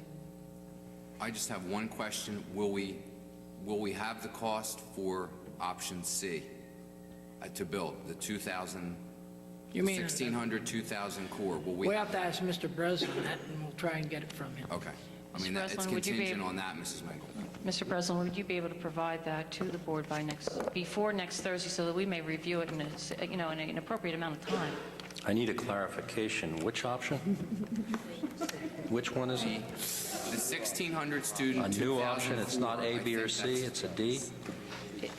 What he's requesting, Bob, Mr. Breslin, what as I understand it is the request for consideration is to build a new high school, 9 through 12, with a core capacity of 2,000 and an enrollment of 1,600, with the possibility of going to 2,000 because of the figures that are present at this time. Give me a minute to consult here. That's a whole Mr. White, you asked me, Yes. You asked me a question. Yes? Did you? Yes. Mr. Breslin said yes. Okay, thank you. Mr. White, you asked me a question and made reference to our situation with referendum, and you described that accurately. It is not the wish of, that I know of, any board member to obstruct any movement on a decision. But some of us are quite reticent that we do not have the type of information we need to make the best decision. So, moving ahead, placing these options on March 16th is fine. We have a commitment from our cabinet that we will have financials. Gentlemen, they must be in a respectable amount of time so that all 9 board members can review them fairly, not Wednesday afternoon, Thursday morning. That would not be fair. And let's proceed. Dr. Persing, anything further? God bless us all. Good night, everybody. Thank you. And